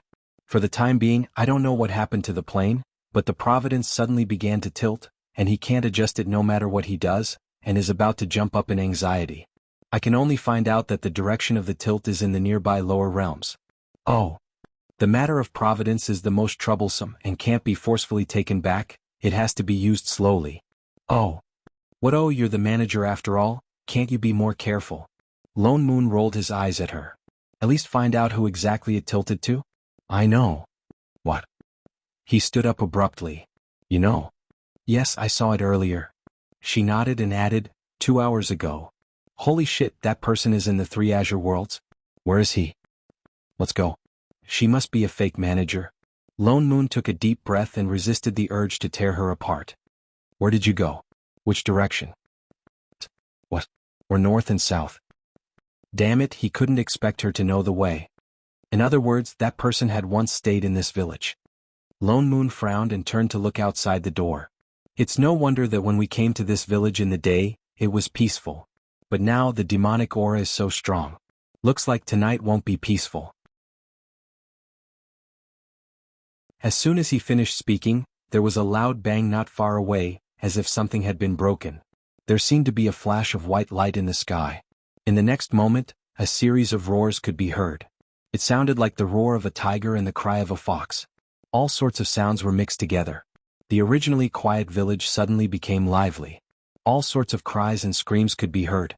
There was no lack of screams and screams of demons. Obviously, something had appeared. Big Sister. The child standing at the side was shocked. He moved towards Shining with some fear. "You can actually be afraid?" Lone Moon's eyes flashed with surprise. He looked gloating. "It's really not easy to live long. You look much cuter than that fake child in the divine world." The child was stunned. Although he did not understand what Lone Moon was saying, he seemed to be angered by his teasing tone. He took a deep breath and walked out. He sat back on the chair with a serious expression. His little hands were clenched tightly and he sat up straight. "What an uncute child. Aren't you going to help?" Shining looked outside and gestured. "There's a protective array in this village. What we broke was only the outer layer." Lone Moon had no intention of moving at all. Although the array inside is not very powerful, it should be able to protect tens of villagers for a night. As long as they don't come out and court their own deaths. What's more, there's an immortal sect nearby. With so many demons barging in, they will naturally sense it. At most, they will send people here at dawn. Shining did not reply. She only glanced at him. "And Godfiend also said that." Lone Moon continued with a serious expression. "The fate of mortals is predetermined. We'd better not interfere easily." "Oh." Shinying's eyes narrowed. She suddenly said, "You listened to him?" Lone Moon's whole body stiffened. As if recalling something, he cursed under his breath. Shit. Damn it. He almost got tricked by that bastard Godfiend again. He stood up directly and instructed the child opposite him, "Look after her." The next moment, his figure flashed and he directly rushed out. The child was stunned. For a moment he did not understand what Lone Moon meant. But he still turned his head and looked closely at the person beside him. In a short while, the terrifying roars outside became much softer. There were even some faint cheers.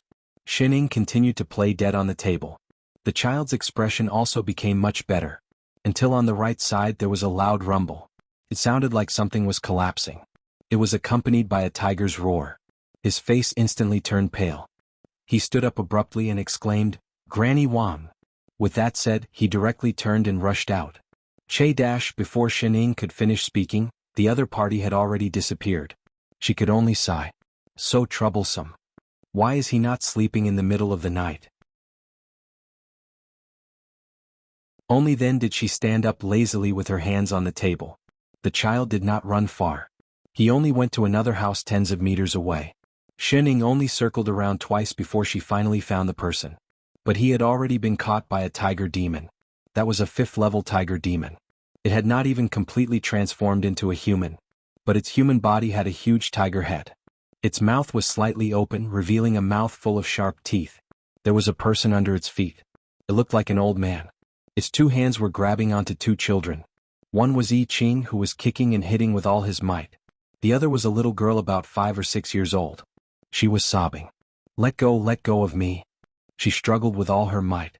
But her tiny arms did not pose any threat to the tiger demon at all. Ah! Such fresh and tender human flesh. I love it the most. The tiger demon's eyes lit up. He looked like he was about to drool. Originally, this old woman's flesh was too old to taste good. The little one was not even enough to fill my teeth. I did not expect that another little one would come to my door. Finally, I can have a full meal.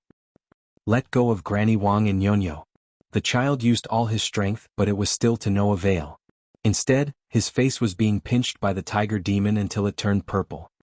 Since you're in such a hurry, then I'll start eating from you. The tiger demon directly lifted the child and opened its bloody mouth. It looked like it was about to bite him.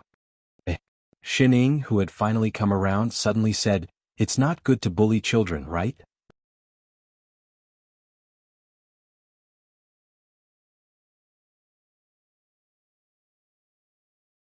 Chapter 304. The tiger demon paused and turned back abruptly. His eyes lit up as if he had seen something delicious. His saliva dripped down. Women. Haha, what luck do I have today? All of them are coming to me. I like to eat the flesh of young women the most. With that said, he threw the 2 children in his hands and walked towards Shining. The boy coughed heavily. Before he could catch his breath, he hurriedly shouted back at Shining, "Big sister, run.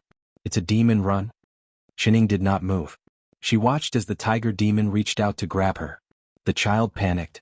He pounced forward and hugged the tiger demon's leg tightly. The tiger demon slowed down. Looking at the person on his leg, he frowned. "You're courting death."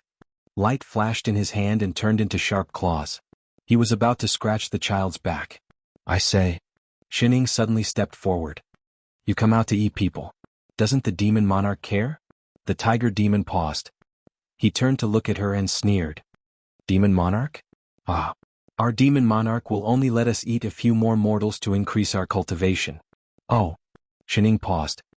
"Isn't the demon monarch a rabbit?" "What rabbit?" The tiger demon chuckled. "Little girl, be good and let me eat you. I'll let you die a quick death." With that said, he reached out to grab her heart. "Big sister." The child exclaimed. "Oh, then I'm relieved." Shining murmured. Just as the sharp claws were about to pierce through her chest, she suddenly turned sideways and raised her hand to the back of the tiger demon's head. She pressed hard. The next moment there was a loud bang. The tiger demon, who was still arrogant just now, was pressed into the ground by her hand. It sank directly and instantly lost its breath. Even the ground cracked, and a crack that was as wide as a human appeared, extending into the village. The child was dumbfounded. He looked up at Shining blankly. He could not react for a long time. Big sister? So powerful. Do you want to learn?" Shining tilted her head. He was stunned for a moment. Then his eyes lit up and shot out rays of light. His little head nodded hard. "Yes." "All right." Shining clapped her hands and stood up. "My name is Shining. From now on I'm your master." The child was stunned.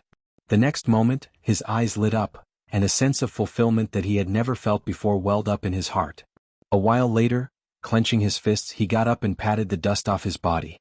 Kneeling down in front of her, he kowtowed 3 times before cupping his fists. "Disciple greets master." Since you're my disciple again then?" Shining nodded in satisfaction. She pointed to the tiger demon on the ground, who had already transformed back into its original form. "Then do you know how to stir-fry tiger meat?" The child, Lone Moon, who had just rushed over. Lone Moon did not spend too much time dealing with those demons.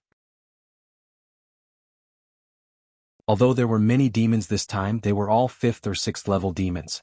To him they were like vegetables sent to him.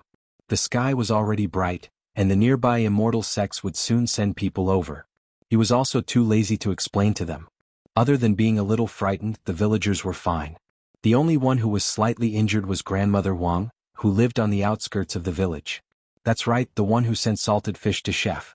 That was an old man in his 60s, alone with a 5 or 6-year-old granddaughter. Perhaps because he lived nearby, he would occasionally help Chef, who had completely lost his memory. That was why he rushed out so anxiously earlier. The old man's injuries were not serious.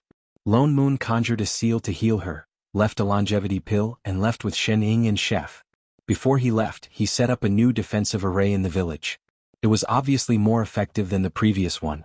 Unless a demon immortal came down, no demons could rush in and eat people. Why did you set up the array at Grandmother Wang's house? Shen Ying could not help but ask. You still dare to ask? Lone Moon turned back and glared at her. If you hadn't smashed such a big crack, I wouldn't have needed to set up the array there. He got angry at the thought of this. He had been collecting demons well when a crack suddenly appeared behind him, directly splitting the village into two. He almost fell in. If it wasn't because of this, would they need to run away so early in the morning? Oh. She didn't use much strength. Oh, your sister. Lone Moon was full of anger. Next time can you hold back a little, do you know? He was halfway through his lecture when the child who had been standing obediently at the side suddenly stood in front of him. He opened his little hands in front of Shen Ying and looked at him with a little anger. I don't allow you to say that about Master. She only did it to save me.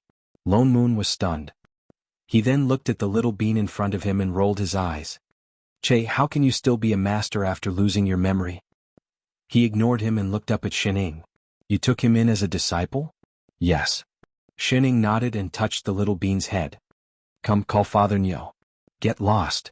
Lone Moon glared at her and looked at the confused child. It's good that you recognize him. All right, little brat, what's your name now? The child shook his head. I don't have a name.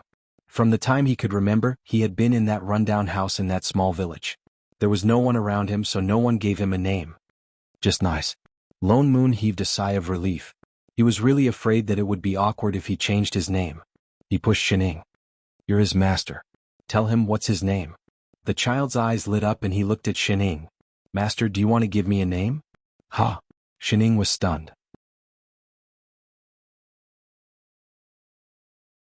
She looked down at the person in front of her and sighed. Oh, you'll be called I Ching. Before she could finish, Lone Moon cut her off. He grabbed the child and said word by word, Your Dao name is I Ching. Do you understand? Chef my ass. It was fine if he called him Chef, but did he have to change his name? Shen Ying. Wasn't this called getting used to it? I Ching. Instead, the child at the side said these two words happily. For some reason, a familiar feeling surged in his heart. He turned to Shen Ying and said happily, Thank you, Master. Lone Moon. Son of AB***. He was the one who said it. Father Nyo, where exactly are we going now? Shen Ying looked at the clouds that kept flying past them. They had been flying for more than 10 minutes. I'm so hungry. The corner of Lone Moon's mouth twitched. Hungry your ass. Didn't you just freaking finish your dinner? He turned back and glared at her. He looked ahead and replied, We're going to the Honesty sect in the Upper Azure world. What? What place is that? You're tuning in to the Han Li's Wuxia Adventures YouTube channel. We're so grateful for your support, and don't forget to subscribe to join us on this incredible journey through captivating stories. Your generosity through donations truly makes a world of difference, as it's the primary source of revenue that allows me to expand and enhance this channel for you. Thank you from the bottom of my heart for being a part of this adventure.